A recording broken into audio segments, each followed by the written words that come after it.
এখন সুকৌশলে আমাদের দেশে শরীফ শরীফের গল্পের ফাঁক পেতে ট্রান্সজেন্ডার থার্ড জেন্ডারের নাম দিয়ে আমাদের দেশের মুসলমানদের কাফের বানানোর চক্রান্ত চলছে।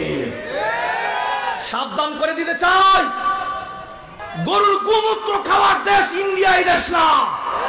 এই দেশের মানুষেরা সকালবেলা গরুর মুখ খেয়ে আর গু খেয়ে সকাল শুরু করে না। এই দেশের মুসলমানেরা সকালবেলায় পবিত্র পানি দিয়ে ওযু করে নামাজ দিয়ে সকাল করে।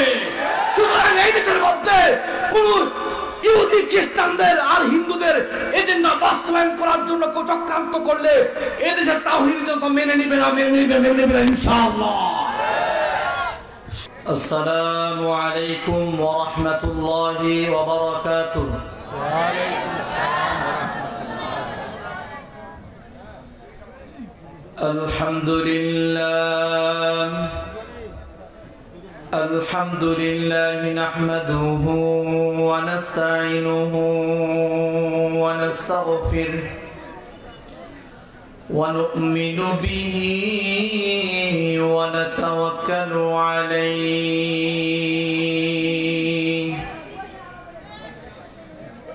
ওয়া নাউযু বিল্লাহি মিন শুরুরি أنفسنا ومن سيئات أعمالنا من يهده الله فلا مضل له ومن يضلله فلا هادي له أشهد أن لا إله إلا الله وحده لا شريك له وأشهد أن محمدًا عبد الله ورسوله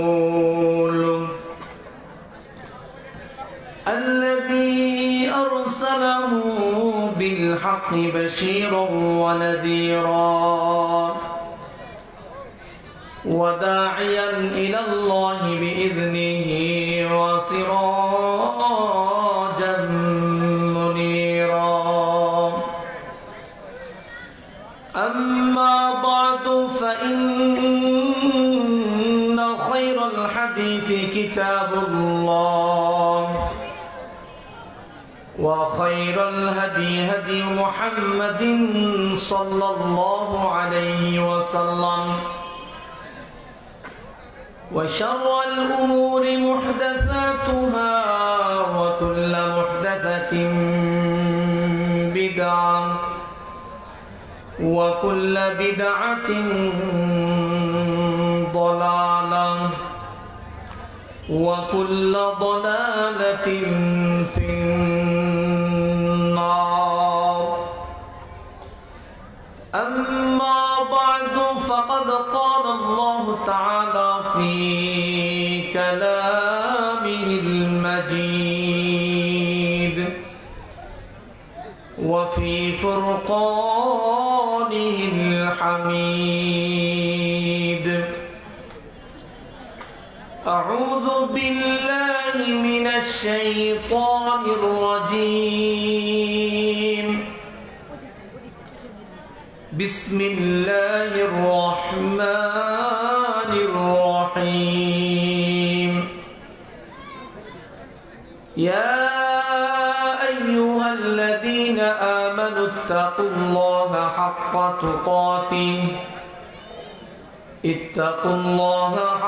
تقاته ولا تموتن إلا وأنتم مسلمون. وقال الله تعالى بسم الله الرحمن الرحيم. يا أيها الناس اتقوا ربكم الذي خلقكم من نفس واحدة وخلق منها زوجها وبث منهما رجالا كثيرا ونساء واتقوا الله الذي تساءلون به والأرحام إن الله كان عليكم رقيبا. وقال الله تعالى يا أيها الذين آمنوا اتقوا الله وقولوا قولا سديدا يصلح لكم أعمالكم ويغفر لكم ذنوبكم ومن يطع الله ورسوله فقد فاز فوزا عظيما وقال الله تعالى ويوم يعض الظالم على يديه يقول يا ليتني اتخذت مع الرسول سبيلا يا ويلتى ليتني لم أتخذ فلانا خليلا لقد أضلني عن الذكر بعد إذ جاءني وكان الشيطان للإنسان خذولا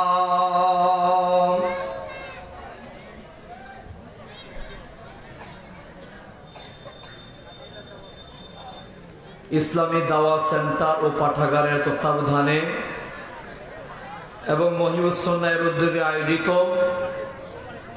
প্রথম ইসলামী সম্মেলনের সম্মানিত সভাপতি, প্রধান অতিথি, প্রধান আলোচক এবং বিশেষ অতিথিবৃন্দ, আমার সামনে উপবিষ্ট আল্লাহওয়ালা দিনদার পরহেজগার মুসল্লিবৃন্দ, পর্দার অন্তরালে অবস্থানরত সম্মানিত মা এবং ভগ্নীগণ, আলোচনার শুরুতেই মহান রবের দরবারে শুকরিয়া আদায় করছি যে মহান রব আমাদেরকে দয়া করে, অনুগ্রহ করে, আমাদের হায়াতকে দীর্ঘায়িত করে সুস্থ অবস্থায় জাগতিক সকল প্রকার কাজকর্ম থেকে নিষ্কৃতি দিয়ে জান্নাতের এই বাগানের ভিতরে আসার বসার তৌফিক দিয়েছেন। সেই মহান মনিবের দরবারে অন্তরে অন্তঃস্থল থেকে কালিমাত শুকরিয়া আদায় করি। আমরা সকলে বলি আলহামদুলিল্লাহ, আরো জোরে বলি আলহামদুলিল্লাহ। দরুদ ও সালাম বর্ষিত হোক নবী মুহাম্মদুর রাসূলুল্লাহ সাল্লাল্লাহু আলাইহি ওয়াসাল্লামের উপরে। আল্লাহুম্মা সাল্লি আলাইহি আল্লাহুম্মা বারিক আলাইহি।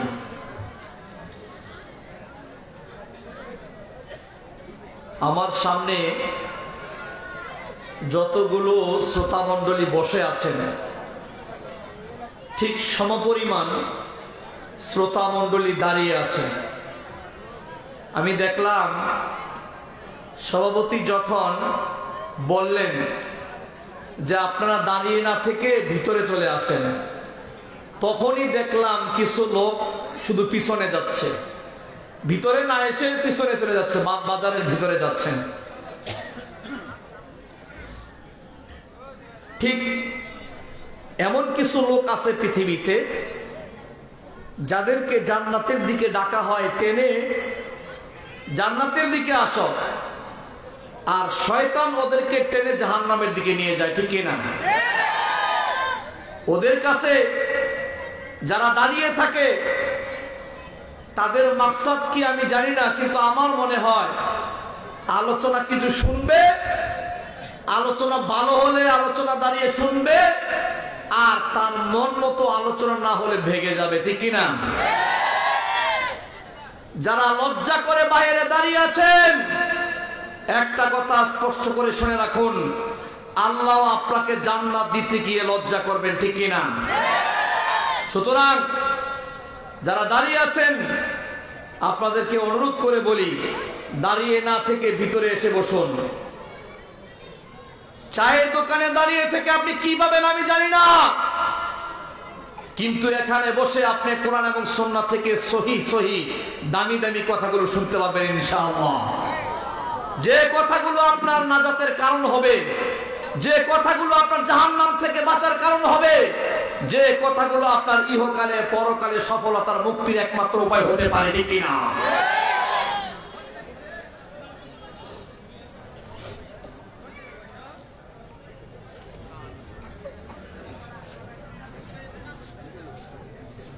বাজিছে দামামা বাধরে আমামা,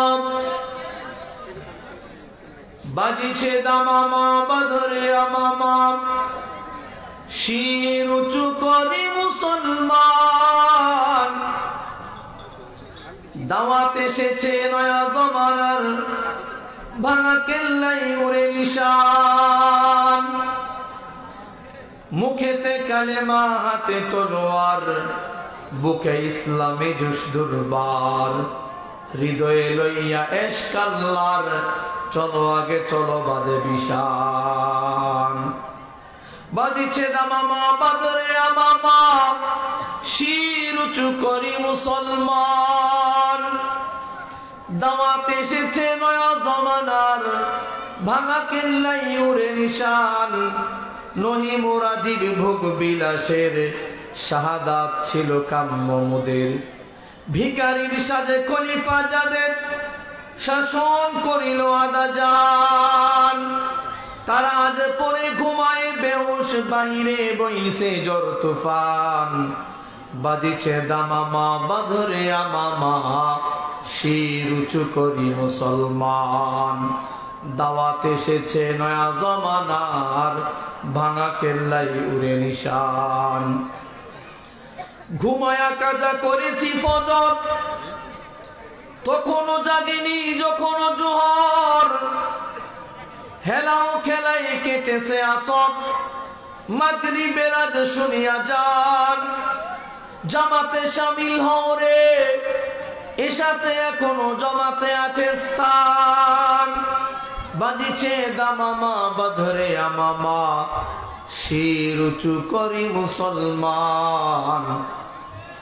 দাওয়াত এসেছে নয়া জমানার, ভাঙা কেল্লাই উড়ে নিশান। শুকনো রুটিকে সম্বল করে, যেই মানার যে প্রাণের জোরে। শুকনো রুটিকে সম্বল করে, যেই মানার যে প্রাণের জোরে। ফিরেছে জগৎ মন্থন করে, সে শক্তি আজ ফিরায় আন। আল্লাহু আকবার রবে, পুনরায় কাপুক বিশ্ব দুর্রিমান।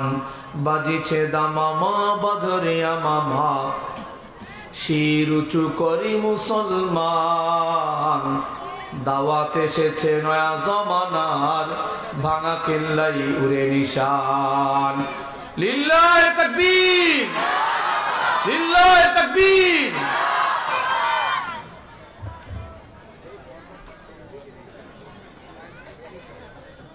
আলোচনার শুরুতে জানিয়ে দিচ্ছি, আজকে আমার আলোচনার বিষয়বস্তু হচ্ছে সৎসঙ্গে স্বর্গবাস, অসৎসঙ্গে সর্বনাশ। ইসলামে বন্ধু নির্বাচনের গুরুত্ব। আমার আলোচনাতে যুবকদেরকে উদ্দেশ্য করে কিছু কথা থাকবে। এজন্য আমি সকলের দৃষ্টি আকর্ষণ করে বলছি, যারা এখানে আছেন শেষ পর্যন্ত মনোযোগ সহকারে আলোচনা শুনবেন ইনশাআল্লাহ। রাজি আছে তো সবাই ইনশাআল্লাহ? আল্লাহ আমাদের কবুল করুন, আল্লাহুম্মা আমিন। এই পৃথিবীতে যত মানুষ আছে, প্রত্যেকটা মানুষের একাধিক পরিচয় আছে। কারো বংশগত পরিচয় আছে, তার ধর্মীয় পরিচয় আছে, তার শিক্ষাগত পরিচয় আছে, তার জাতিগত পরিচয় আছে, তার রাজনৈতিক পরিচয় আছে। এই পৃথিবীতে প্রতিটা মানুষ, প্রত্যেকেরই একজনের সাথে আরেকজনের রুচির পার্থক্য আছে, মতের পার্থক্য আছে, বাবার সাথে মায়ের মতের পার্থক্য আছে, ছেলের সাথে মেয়ের মতের পার্থক্য আছে, মায়ের সাথে মেয়ের মতের পার্থক্য আছে, ছেলের সাথে বাবার মতের পার্থক্য আছে, এমনকি ভাইয়ের সাথে ভাইয়ের মতের পার্থক্য আছে না নাই? এই পৃথিবীর প্রতিটা মানুষের রুচির পার্থক্য আছে, মতের পার্থক্য আছে, কিন্তু পৃথিবীর প্রতিটা মানুষ একটা জায়গায় একমত। পৃথিবীর প্রতিটা মানুষ একটা জায়গায় একমত, সেটা হলো মানুষ মরণশীল, মানুষ মৃত্যুবরণ করবে, ঠিক কিনা? এই ব্যাপারে কারো কোনো দ্বিমত আছে? এই ব্যাপারে কারো কোনো দ্বিমত নাই। ভালো করে বুঝবেন, আমি আমার আলোচনাটাকে সুন্দর করে গোছানোর জন্য একটু পিছন থেকে টেনে সামনের দিকে আসছি। এই পৃথিবীতে আমাদের প্রত্যেকেরই একাধিক পরিচয় আছে, কিন্তু আমরা দেখেছি মানুষ যত কাছে থাকে তার পরিচয় তত ছোট হয়, আর যত দূরে যায় তার পরিচয় তত বড় হতে থাকে। একটা ছেলে সে যদি তার এলাকার একটা পার্শ্বে একটা সাইটে অবস্থান করে, তখন একজন মুরব্বীর সাথে সাক্ষাৎ হয়েছে। একজন মুরব্বী জিজ্ঞেস করলো, বাবা তোমার পরিচয় কি? তখন সে তার নাম বলে। নাম বলার পরে যদি চিনতে না পারে সে তার বাবার নাম বলে, বাবার নাম চিনতে না পারলে সে তার দাদার নাম বলে। ও আচ্ছা আচ্ছা, তুমি অমুকের ছেলে, আচ্ছা তোমাকে চিনতে পেরেছি, অমুকের নাতি, তোমাকে চিনতে পেরেছি। এই ছেলেটাই যখন নাকি সে তার নানার বাড়ি যায়, মায়ের বাড়ি যায়, তখন যদি তাকে কেউ জিজ্ঞেস করে তোমার পরিচয় কি, তখন সে তার মায়ের নাম বলে অথবা নানার নাম বলে, ঠিক কিনা? সেখানে কিন্তু সে তার বাবার দাদার পরিচয় দেয় না, সে তার মায়ের এবং নানার পরিচয়ে পরিচিত হয়, ঠিক কিনা? এই ছেলেটাই যখন নাকি একটা এলাকা থেকে অন্য একটা এলাকায় যায়, তখন যদি তাকে জিজ্ঞেস করে বাবা তোমার পরিচয় কি, তখন সে পরিচয় দেয় তার এলাকার নাম, যে আমি ফুটানি বাজার থেকে এসেছি। ও আচ্ছা আচ্ছা, তুমি ফুটানি বাজার এলাকার লোক, চিনতে পেরেছি। এই ছেলেটাই যখন নাকি জেলার অন্য একটা থানায় চলে যায়, যখন তাকে জিজ্ঞেস করে তোমার পরিচয় কি, তখন সে পরিচয় দেয় তার থানার নাম হিসেবে, যে আমি অমুক থানা থেকে এসেছি। এই ছেলেটাই যখন নাকি অন্য একটা জেলায় চলে যায়, তখন যদি জিজ্ঞেস করে বাবা তোমার পরিচয় কি, তখন সে তার জেলার নাম বলে, যে আমি চাঁপাইনবাবগঞ্জ থেকে এসেছি, ঠিক কিনা? এই ছেলেটাই যখন নাকি দেশের গণ্ডি সীমা অতিক্রম করে অন্য একটা দেশে চলে যায়, তাকে জিজ্ঞেস করে বাবা বা তোমার নাম কি, তোমার পরিচয় কি, তখন সে পরিচয় দেয় তার বাবার নাম, দাদার নাম, নানার নাম, তার গ্রামের নাম। সে তার পরিচয় দেয় কান্ট্রির নাম, যে আমি বাংলাদেশ থেকে এসেছি, ঠিক কিনা? এই পৃথিবীর প্রতিটা মানুষ মৃত্যুবরণ করবে, কোনো দ্বিমত আছে? আমরা যখন মারা যাব, মারা যাওয়ার পরে আমাদেরকে যখন কবরস্থ করা হবে, তখন দুইজন ফেরেশতা আসবে। ফেরেশতা এসে আমাদেরকে বসাবে, তাকে তার পরিচয় জানতে চাইবে, তোমার পরিচয় কি, তোমার পরিচয় কি, তোমার আইডি কার্ড কি। জিজ্ঞাসা করবে মার রব্বুকা, তোমার রবকে, ওমা দীনুকা, তোমার দিন কি, ওমান নাবিয়ুকা, তোমার নবীকে। অন্য হাদিসে এসেছে মান হাযার রাজুল আল্লাযী বুইসা ফীকুম, আমাদের নবীর একটা ছবি দেওয়া হবে, জিজ্ঞেস করা হবে এই ব্যক্তিটা কে, তুমি কি চিনতে পারো? আল্লাযী বুইসা ফীকুম, যাকে তোমাদের কাছে প্রেরণ করা হয়েছে। লোকটা যদি ইমানদার হয়ে থাকে, লোকটা যদি মুমিন হয়ে থাকে, তাহলে সে পরিচয় দিয়ে বলবে আমার দিন হলো, আমার রব হলো আল্লাহ, আমার দিন হলো ইসলাম, আমার নবী হলো মুহাম্মদুর রাসূলুল্লাহ সাল্লাল্লাহু আলাইহি ওয়াসাল্লাম। সাথে সাথে আকাশ থেকে একটা আওয়াজ আসবে, আন সাদাকা আবদি, আমার বান্দা সত্য কথা বলেছে। আফরিশুহু মিনাল জান্নাহ ওয়ালবিসুহু মিনাল জান্নাহ ওয়াফতাহু লাহু বাবান ইলাল জান্নাহ। সুবহানাল্লাহ বলেন।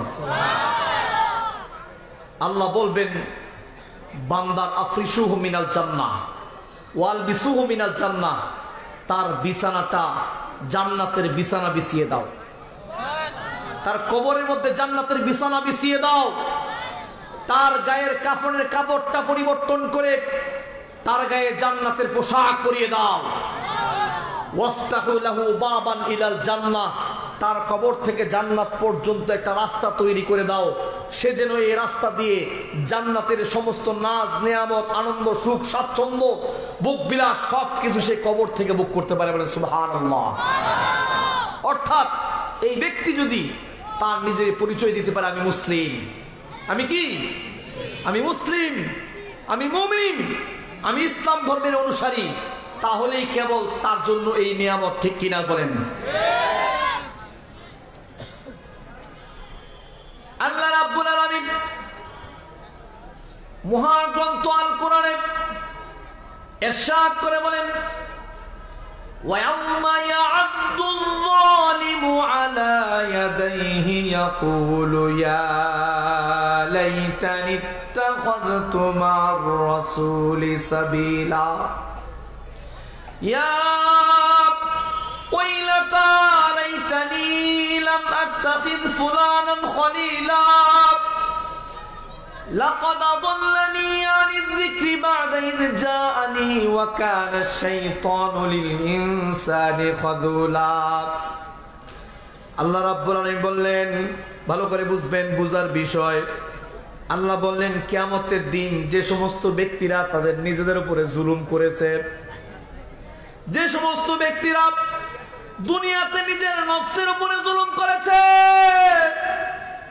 ওই সমস্ত ব্যক্তিরা কিয়ামতের দিন তারা তাদের আঙ্গুলগুলো মুখের মধ্যে ঢুকিয়ে নিজেরাই কামড়াবে, দংশন করে বলবে, হায় আফসোস, আমি যদি মুহাম্মদুর রাসূলুল্লাহ সাল্লাল্লাহু আলাইহি ওয়াসাল্লামের রাস্তা অবলম্বন করতাম। আফসোস করে বলবে, আমি যদি অমুককে বন্ধু না বানাতাম। ইয়া ওয়াইলাতি ইয়া ওয়াইলাতা লাইতানি, আফসোস আমার জন্য, লাম আত্তাখিয ফুলানান খলিলা, আমি যদি অমুক মানুষটাকে দুনিয়াতে আমার বন্ধু না বানাইতাম।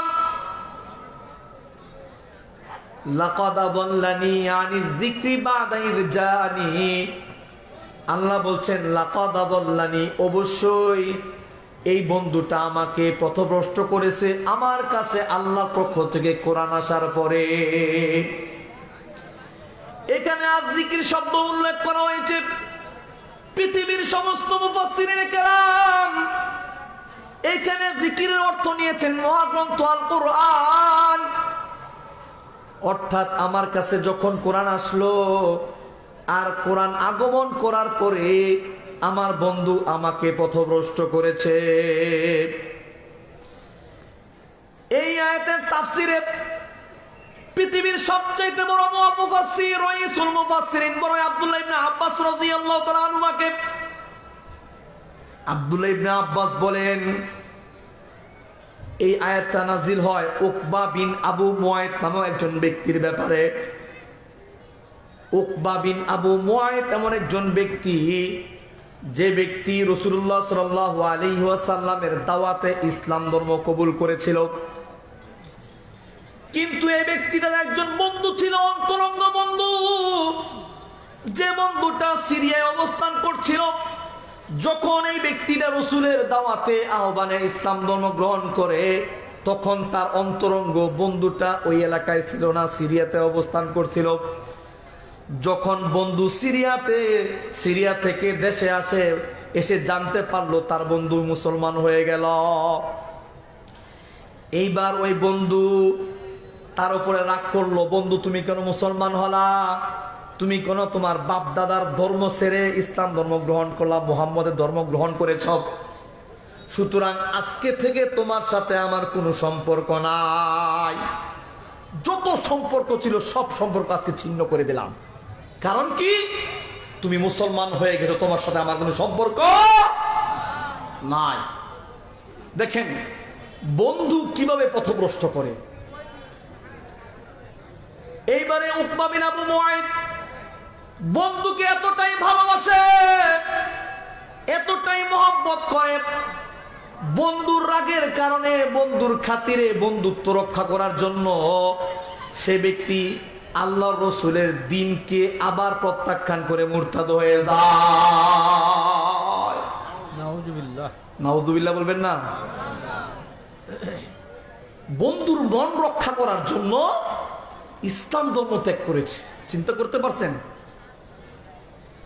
এই প্রেক্ষিতে আল্লাহ রাব্বুল আলামিন মহাগ্রন্থ আল কোরআনে আয়াত নাযিল করলেন, লাকাদ আযাল্লানি আনিল যিকরি বাদা ইয জানি।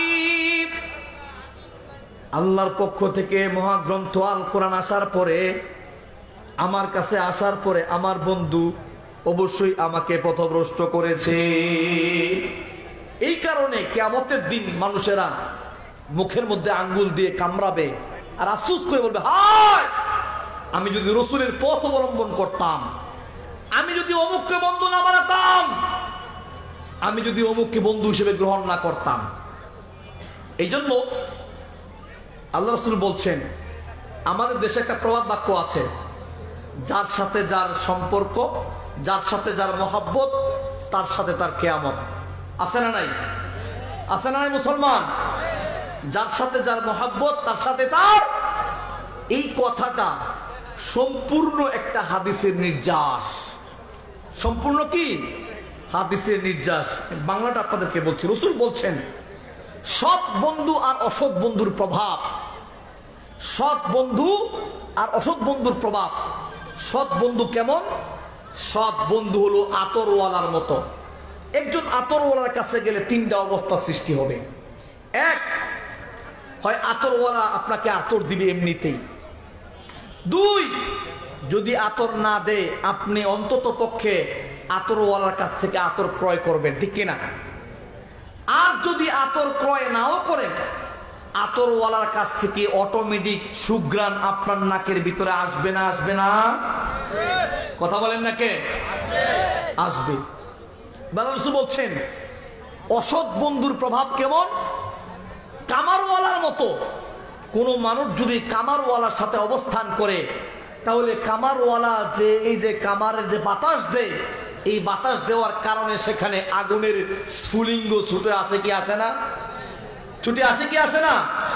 আগুনের স্ফুলিঙ্গ এসে গায়ের মধ্যে লাগে, কাপড় পুড়ে যায়।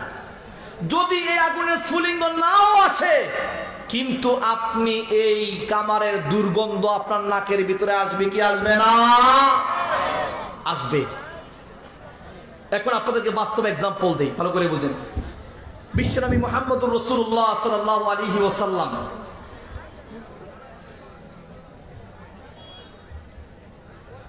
খুতবা দিতেন একটা গাছকে ধরে। একদিন একজন আনসারী মহিলা রাসূলকে বলছে, ইয়া রাসূলুল্লাহ, আমার একজন কাঠমিস্ত্রি গোলাম আছে, আপনি যদি চান আমি আমার কাঠমিস্ত্রি গোলামকে দিয়ে আপনার জন্য কাঠ দিয়ে একটা মেম্বার বানিয়ে দিব, যে মেম্বারে দাঁড়িয়ে বসে আপনি খুতবা প্রদান করবেন শুক্রবার দিন। বিশ্বনবী বলেন, ঠিক আছে, যাও তুমি আমার জন্য মেম্বার তৈরি করে নিয়ে আসো। এক সপ্তাহ পরে ওই মহিলা তার কাঠমিস্ত্রি গোলামকে দিয়ে মেম্বার বানিয়ে নিয়ে আসলেন। এরপরে যখন বিশ্বনবী শুক্রবার আসলো, মিম্বারে দাঁড়িয়ে খুতবা দেওয়া শুরু করলেন। এতদিন যাবত যেই গাছটাকে ধরে খুতবা দিয়েছিলেন, ঠিক সেই মুহূর্তে ওই গাছটা ডুকরে কেঁদে উঠলো, শব্দ করে কেঁদে উঠলো। ওই গাছ থেকে জর্জর করে পানি বের হলো, এমনকি ডুকরে কেঁদে উঠলো। রাসূলুল্লাহ সাল্লাল্লাহু আলাইহি ওয়াসাল্লাম বুঝতে পারলেন যে এই গাছটা আজকে আমার জন্য কান্নাকাটি করতেছে। এতদিন যাবত আমি গাছটাকে ধরে ধরে খুতবা দিয়েছিলাম, কিন্তু আজকে নতুন একটা মেম্বার দিয়ে আমি খুতবা দিলাম, গাছটাকে ছেড়ে দিলাম। সুতরাং গাছটা আমার বিরহে, আমার বিচ্ছিন্ন হওয়ার কারণে কান্নাকাটি করতেছে। বিশ্বনবী মুহাম্মদুর রাসূলুল্লাহ সাল্লাল্লাহু আলাইহি ওয়াসাল্লাম ওই মেম্বার থেকে উঠে গিয়ে ওই গাছটাকে আদর করে দিলেন। সুবহানাল্লাহ বলেন। এরপরে এই গাছটার কান্নাকাটি বন্ধ হয়ে গেল। মুসলমান জিজ্ঞেস করতে চায়, একটা বস্তু, একটা কাঠ, একটা গাছ একটা মানুষের সংস্পর্শে থাকার কারণে যদি প্রভাবিত হতে পারে, একটা মানুষ কি আরেকটা মানুষের সাথে থাকলে প্রভাবিত হতে পারে না? জোরে বলেন, পারে কি পারে না? একটা কাঠ যদি একটা মানুষের সাথে থাকার কারণে প্রভাবিত হতে পারে, একটা মানুষ তো আরেকটা মানুষের সাথে থাকার কারণে প্রভাবিত হতে পারে। সুতরাং আজকে আমরা দেখতে পাই গাঞ্জাখোরের সম্পর্ক হলো গাঞ্জাখোরের সাথে, মদখোরের সম্পর্ক হলো মদখোরের সাথে, জেনাখোরের সাথে সম্পর্ক রাখে, হিরোইনটির সাথে সম্পর্ক রাখে, একটা জালেম আর একটা জালেমের সাথে সম্পর্ক রাখে, একটা ফাসিক আর একটা ফাসিকের সাথে সম্পর্ক রাখে, আর একটা নামাজি ব্যক্তি আর একটা নামাজির সাথে সম্পর্ক রাখে, একটা পরহেজগার একটা পরহেজগারের সাথে সম্পর্ক রাখে। আর যে ব্যক্তি ফজরের সালাতে জামাতে উপস্থিত হয় সে আরেক ফজরের জামাতের সাথে উপস্থিত ব্যক্তির সাথে সম্পর্ক রাখে। আর বেনামাজির সম্পর্ক আজকে বেনামাজির সাথে, সুদখোরের সম্পর্ক সুদখোরের সাথে, জালেমের সম্পর্ক জালেমের সাথে, মদখোরের সম্পর্ক মদখোরের সাথে, ঠিক কিনা? হিরোইনচি আরেক হিরোইনচি খুঁজে বের করে, ঠিক কিনা? গাঞ্জাখোর আরেক গাঞ্জাখোরকে খুঁজে বের করে যে কার সাথে বসে গাঞ্জা খাওয়া যায়। জুয়াখোর আরেক জুয়াখোরকে নিয়ে অন্ধকার আড়ালে আবডালে লুকিয়ে জুয়া খেলে কি খেলে না? মদখোর মদ খায় কি খায় না? আজকে আমাদের দেশে মদ আর কোনো অপরাধ না, জানেন? মদ পান করা কোনো অপরাধ না, ভালো করে বুঝেন। মদ পান করা কি? আমাদের দেশে নতুন আইন হয়েছে, সেটা কি? মদ পান করলে অপরাধ না, কিন্তু মদ পান করলে স্বাস্থ্যগত সমস্যা, এইটা এখন মানুষকে দেখাচ্ছে। কিন্তু মদ পান করা অপরাধ এটা এখন আর নাই। এই জন্য মানুষ যার ইচ্ছা মতো মদ পান করছে, কোনো সমস্যা নাই। আমি জিজ্ঞেস করতে চাই, মুসলমান, মদ পান করা স্বাস্থ্যগত সমস্যা, অপরাধ না, এইটা ইউরোপ আমেরিকার অভ্যাস, ঠিক কিনা? ইউরোপ আমেরিকা বাবাও মদ খায়, ছেলেও মদ খায়, মাও মদ খায়, মেয়েও মদ খায়, ঘরের সবাই মদ খায়, কি খায় না? খায় কি খায় না? কোনো অপরাধ নাই, কিন্তু স্বাস্থ্যগত সমস্যা। জিজ্ঞেস করতে চাই, ইউরোপ আমেরিকাতে কি স্বাস্থ্যগত সমস্যা দেখানোর পরে মদ খাওয়া বাড়ছে না কমছে? কথা বলে না? মদ খাওয়া কমছে না বাড়ছে? তো আমাদের দেশেও যদি স্বাস্থ্যগত সমস্যা দেখানোর পরে মদ খাওয়া বাড়বে না কমবে? বাড়বে না কমবে? আমি জিজ্ঞেস করতে চাই, আপনাদেরকে প্রশ্ন করছি, এই চাঁপাইনবাবগঞ্জের লোকেরা আজ থেকে 15-20 বছর আগে, 30 বছর আগে এই সমাজে যদি কোনো মানুষ মদ খাইতো তার সাথে কেউ সম্পর্ক করতো না, ঠিক কিনা? তাকে সমাজের মানুষ এক ঘরে করে রাখতো, তাকে সমাজের মানুষ অন্য চোখে খারাপ চোখে দেখতো, তাকে সমাজের মানুষ অপমান করতো, নেগলেক্ট করতো। কিন্তু আজকে 20 বছর 25 বছর 30 বছর পরে এই সমস্যা আর কেউ ফিল করতেছে? এইটা কোনো আর সমস্যাই না, ঠিক কিনা? এই জন্য মদখোরের সাথে আরেক মদখোরের সম্পর্ক থাকবে, কিন্তু একজন ইমানদার কোনোদিন মদখোরের সাথে সম্পর্ক রাখতে পারে না। সম্মানিত শ্রোতা মণ্ডলী, আল্লাহ রাব্বুল আলামিন মহাগ্রন্থ আল কোরআনে বলেন, ইয়া আইয়ুহাল্লাযীনা আমানু লা তাতাওয়াল্লাউ কওমান গাদিবাল্লাহু আলাইহিম قد يئسوا من الآخرة كما يئس الكفار من أصحاب القبور আল্লাহ রাব্বুল আলামিন ঈমানদারদেরকে ডাক দিয়ে বলেন, ও ঈমানদার লোকেরা, ও আমার দলের লোকেরা, এই পৃথিবীতে আওয়ামী লীগ চায় তার দলের লোকদেরকে বাঁচাইতে, ঠিক কিনা? এই পৃথিবীতে বিএনপি চায় তার দলের লোকদেরকে বাঁচাইতে, জাতীয় পার্টি চায় তার দলের লোকদেরকে বাঁচাইতে। আল্লাহ রাব্বুল আলামিন ঈমানদারদেরকে খুব ভালোবাসেন, বলেন, ও ঈমানদার লোকেরা, ও আমার দলের লোকেরা, লা তাতাওয়াল্লাউ কওমান গাদিবাল্লাহু আলাইহিম, তোমরা এমন কোন জাতির সাথে সম্পর্ক করবা না, বন্ধুত্ব করবা না যার প্রতি আল্লাহর রাগ, এমন কোন মানুষের সাথে সম্পর্ক করবা না যার প্রতি আল্লাহর গুসা আছে, আল্লাহর রাগ আছে। আল্লাহ আমাদেরকে নিষেধ করেছেন। এই পৃথিবীতে প্রত্যেকটা নবী এবং রাসূলকে তার বন্ধুরা, তার সাহাবীরা দ্বীন প্রতিষ্ঠা করতে সাহায্য করেছে, কি করে নাই?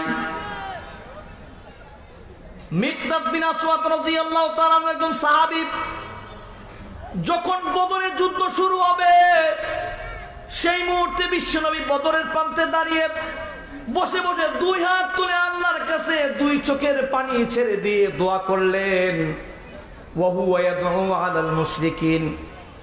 হাদিস বর্ণনা করছেন আব্দুল্লাহ বিন মাসুদ হাদিস বর্ণনা করে বলছেন, আল্লাহ রসুল যখন নাকি 2 হাত তুলে বদরের প্রান্তরে মুশরিকদের বিরুদ্ধে দোয়া করছেন, সেই মুহূর্তে মিকদাদ বিন আসওয়াদ বললেন, ফাকালা ওয়াল্লাহি ইয়া রাসূলুল্লাহ, তিনি বললেন, হে আল্লাহ রসুল, আল্লাহর কসম করে বলি, লা নাকুলু কামা ক্বালাত বানু ইসরাঈল লিমূসা, মুসা আলাইহিস সালামকে বনি ইসরাঈলীরা যে কথা বলছিল, কি বলছিল, আনতা ওয়া রাব্বুকা ফাকাতিলা ইন্না হাহুনা কাঈদুন, মুসা আলাইহিস সালাম আপনি আর আপনার রব যান যুদ্ধ করতে, তাদের সাথে আমরা যাব না। বনি ইসরাঈলীরা মুসা আলাইহিস সালামকে বলল, আপনি আর আপনার আল্লাহ যান যুদ্ধ করতে, আমরা যুদ্ধ করতে যাব না। মিকদাদ বিন আসওয়াদ রাসূলকে বলছে বদরের দিন, হে আল্লাহ রাসূল, আপনি চিন্তা করবেন না, আমরা মুসা আলাইহিস সালামের কওমের মতো করে এই কথা বলবো না। আমরা কি বলছি, ওয়ালাকিন্না নুকাতিলু আন ইয়ামিনিকা ওয়া আন ইয়াসারিক, আমরা আপনার ডান পাশে থেকে যুদ্ধ করব, আমরা আপনার বাম পাশে থেকে যুদ্ধ করব, আমরা আপনার সামনে থেকে যুদ্ধ করব, আমরা আপনার পিছনে থেকে যুদ্ধ করব। আব্দুল্লাহ ইবনে মাসউদ হাদিস বর্ণনা করে বলছেন, ফারাআইতু ওয়াজহুন নাবিয়্য সাল্লাল্লাহু আলাইহি ওয়াসাল্লাম, মিকদাদ বিন আসওয়াদের এই কথা বলার পরে আমি রাসূলের মুখের দিকে তাকাইলাম, এইবার দেখলাম আশরাকা ওয়াজহুহু ওয়া সাররাহু ইয়ানি কওলাহু, আমি রাসূলের মুখের দিকে তাকায় দেখলাম রাসূলের চেহারাটা উজ্জ্বল হয়ে গেল। আশরাকা ওয়াজহুহু ওয়া সাররাহু, এবং রাসূল অনেক আনন্দিত হয়ে গেলেন। মিকদাদ বিন আসওয়াদ বলে, ইয়া রাসূলুল্লাহ, চিন্তার কোনো কারণ নাই, আপনার সাথে আমরা মুসা আলাইহিস সালামের কওমের মতো ব্যবহার করব না, এই কথা বলবো না যে আপনি আর আপনার আল্লাহ যুদ্ধ করতে যান, বরং আমরা আপনার ডান পাশে বাম পাশে সামনে পিছনে চতুর্দিক থেকে আপনার সাথে আমরা লড়াই করব ইনশাআল্লাহ। এই কথা বলার পরে রাসূলুল্লাহ সাল্লাল্লাহু আলাইহি ওয়াসাল্লামের চেহারা আনন্দিত হয়ে গেল, উজ্জ্বল হয়ে গেল।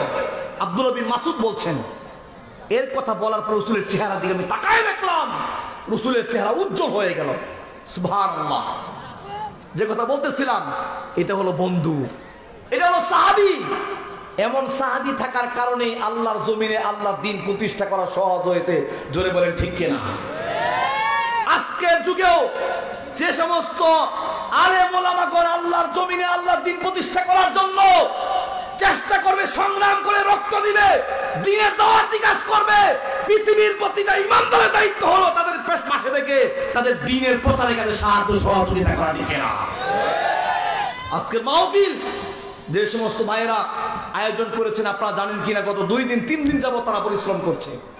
একটা আয়োজন বাস্তবায়ন করে কত কঠিন, রাত নাই দিন নাই, খাওয়া নাই ঘুম নাই, বিশাল আয়োজনের ব্যবস্থা করেছেন। সুতরাং এই দিন পালনে তখনও সাহাবায়ে কেরাম ছিল, এখন সাহাবীরা না থাকলেও তাদের উত্তরসূরিরা দিন প্রতিষ্ঠা কাজে সাহায্য করবে, বলেন ঠিক কিনা? সম্মানিত শ্রোতা মণ্ডলী, আল্লাহ রাব্বুল আলামিন মহাগ্রন্থ আল কোরআনে ইরশাদ করেন, ইয়া আইয়ুহাল্লাযীনা আমানুত্তাকুল্লাহা ওয়া কুনু মা'আস সাদিকিন, হে ঈমানদাররা, আল্লাহকে ভয় করো, ওয়া কুনু মা'আস সাদিকিন, এবং এই পৃথিবীতে যে সমস্ত মানুষেরা সৎ মানুষ, ঈমানদার মানুষ, ওই ঈমানদারদেরকে দেখে দেখে তোমরা বন্ধু হিসেবে গ্রহণ করে নাও। কার নির্দেশনা এটা? জোরে বলেন, কার নির্দেশনা? আল্লাহর নির্দেশনা। এই যে মাজলিস, কোন মাজলিসে আপনি বসবেন, আপনাদেরকে একটা হাদিস শোনাই। হানজালা বিন উসাইদ রাদিয়াল্লাহু তাআলা একজন সাহাবী, তিনি রাস্তা দিয়ে হেঁটে যাচ্ছেন, এমন মুহূর্তে একজন সাহাবীর সাথে সাক্ষাৎ। সাহাবীর নাম হলো আবু বকর রাদিয়াল্লাহু তাআলা আনহু। আবু বকর রাদিয়াল্লাহু তাআলা জিজ্ঞেস করলেন, হানজালা, উসাইদ, কি খবর তোমার? বলল, হানজালা মুনাফিক হয়ে গেছে, ধ্বংস হয়ে গেছে। আবু বকর বলছে, ব্যাপারটা কি, বলো কি তুমি, কেমনে মুনাফিক হইলা? বলল, আবু বকর, আমরা যখন রসুলের মাজলিসে বসি, রসুলের দ্বীনের আলোচনা শুনি, কোরআনের কথা শুনি, আল্লাহর দ্বীনের কথা শুনি, তখন আমরা এমন অবস্থা হয় আমাদের, আমরা যেন জান্নাত এবং জাহান্নাম স্বচক্ষে দেখতে পাই। সুবহানাল্লাহ, জোরে বলেন সুবহানাল্লাহ। আর যখন নাকি সেই মাজলিস থেকে উঠে যাই, যখন আমরা আমাদের পরিবারের মধ্যে মিলে যাই, আমরা আমাদের ঘরের মধ্যে ঢুকে যাই, আমরা আমাদের সাংসারিক কাজের মধ্যে ব্যস্ত হয়ে যাই, যখন আমরা আমাদের ব্যবসায়িক কাজে ব্যস্ত হয়ে যাই, ওই মুহূর্তে আমরা ওই সমস্ত কিছু ভুলে যাই। এবার আবু বকর বলছে, হানজালা, এটাও তো আমারও হয়, সুতরাং আমিও মনে হয় মুনাফিক হয়ে গেলাম। এবার আবু বকর হানজালাকে বলছে, চলো হানজালা, আমরা রাসূলুল্লাহ সাল্লাল্লাহু আলাইহি ওয়াসাল্লামের সাথে সাক্ষাৎ করি। এবার হানজালা আর আবু বকর দুইজন রসুলের সাথে সাক্ষাৎ করলেন। রসুল বললেন, কি খবর, তোমাদের কি হলো? হানজালা বলছে, ইয়া রাসূলুল্লাহ, আমরা মুনাফিক হয়ে গেলাম। রসুল জিজ্ঞেস করলেন, কিভাবে মুনাফিক হলা? ওই কথাগুলোই বললেন হানজালা আর আবু বকর। ইয়া রাসূলুল্লাহ, যখন আমরা আপনার সাথে আলোচনায় বসি, আপনার সাথে থাকি, দ্বীনের কথা শুনি, কোরআনের আলোচনা শুনি, তখন আমাদের ঈমান এতই বৃদ্ধি পায়, এতই বৃদ্ধি পায়, এতই বৃদ্ধি পায়, আমরা যেন জান্নাত জাহান্নাম দেখতে পাচ্ছি। এমন অবস্থা হয়, এমন ভাবে আলোচনা শুনে তাদের ঘরের মধ্যে যদি কোনো পাখি বসে, ওই পাখিটাও নড়াচড়া করে না। তারা এমন মনোযোগ সহকারে আলোচনা শুনে, তাদের কোনো নড়াচড়া থাকে না, একটা পাখি এসে তাদের ঘরে বসতে পারে, এমন অবস্থা হয়। এবার রাসূলুল্লাহ সাল্লাল্লাহু আলাইহি ওয়াসাল্লাম বললেন, ও আবু বকর, ও হানজালা, আলোচনা শোনার মুহূর্তে তোমাদের যে ঈমান বৃদ্ধি পেয়ে যায়, এইটা যদি সব সময় থাকতো তোমাদের ঘরে, তোমাদের স্ত্রী সন্তানের সাথে, তোমাদের ব্যবসা বাণিজ্যের মধ্যে যদি এইরকম ঈমান সব সময় থাকতো, তাহলে স্বয়ং ফেরেশতারা এসে তোমাদের সাথে মুসাফা করতো। সুবহানাল্লাহ বলবেন না? আমার আলোচনা বুঝেন না আপনারা? সুতরাং এরকম মজলিসে বসলে আপনার ঈমান তাজা হবে, ঠিক কিনা? ঈমান তাজা হবে কি হবে না? আপনার বন্ধুত্ব হবে কোরআনের সাথে। একদিন নবী মুহাম্মদুর রাসূলুল্লাহ সাল্লাল্লাহু আলাইহি সাল্লাম সাথে আবু বকর, ওমর, দুইজন মানুষ ছিলেন। মোট কয়জন? মোট কয়জন? রাসূলুল্লাহ সাল্লাম, আবু বকর, ওমর, এই তিনজন মসজিদে নববীতে প্রবেশ করলেন। প্রবেশ করে দেখলেন আব্দুল্লাহ ইবনে মাসউদ রাদিয়াল্লাহু তাআলা আনহু সালাতে দাঁড়িয়ে সূরা নিসার 100টা আয়াত তেলাওয়াত করলো।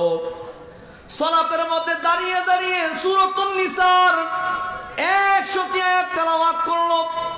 100টা আয়াত তেলাওয়াত করার পরে এবার আল্লাহ রাব্বুল আলামিনের কাছে দোয়া করতে শুরু করলেন। রাসূল সাল্লাল্লাহু আলাইহি ওয়াসাল্লাম এই ঘটনা দেখে আব্দুল্লাহ বিন মাসউদকে বললেন, আব্দুল্লাহ বিন মাসউদ রে, ইসআল তুতা, ইসআল তুতা, তুমি আল্লাহর নিকট কামনা করো, চাও, যা চাইবে আল্লাহ তোমাকে তাই দিবে। তুমি আল্লাহর নিকট চাও, যা চাইবে তোমাকে আল্লাহ তাই দিয়ে দিবে। এরপরে বিশ্বনবী বললেন, মান সাররাহু আন ইয়াকরা গাদ্দান কামা উনজিলা ফালইয়াকরাহু বিকিরাআতি ইবনি উম্মি আবদিন। ভালো করে খেয়াল করেন মুসলমান, চোখ ডানে বামে ঘুরাবেন না, ভালো করে খেয়াল করেন রাসূল কি বলছেন।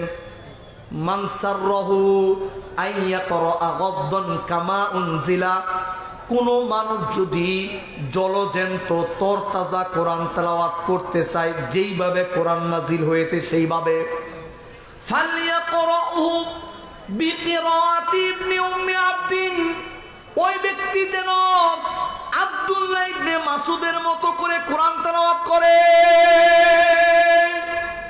সুবহানাল্লাহ বলেন। পরের দিন সকাল বেলায় আবু বকর সাহাবী দৌড়াইয়া আসলেন আব্দুল্লাহ বিন মাসউদের কাছে। আব্দুল্লাহ বিন মাসউদ, রাতের বেলায় যখন রাসূল তোমাকে বলল তুমি আল্লাহর কাছে দোয়া করো, তুমি যা চাইবে তাই তোমাকে দেয়া হবে, তুমি যা চাইবে তাই তোমাকে দেয়া হবে। তুমি কি দোয়া করেছিলে ওই মুহূর্তে? আব্দুল্লাহ বিন মাসউদ বলছে, ওই মুহূর্তে আমি দোয়া করলাম, আল্লাহুম্মা ইন্নী আসআলুকা ঈমানান লা ইয়ারতাদ্দু।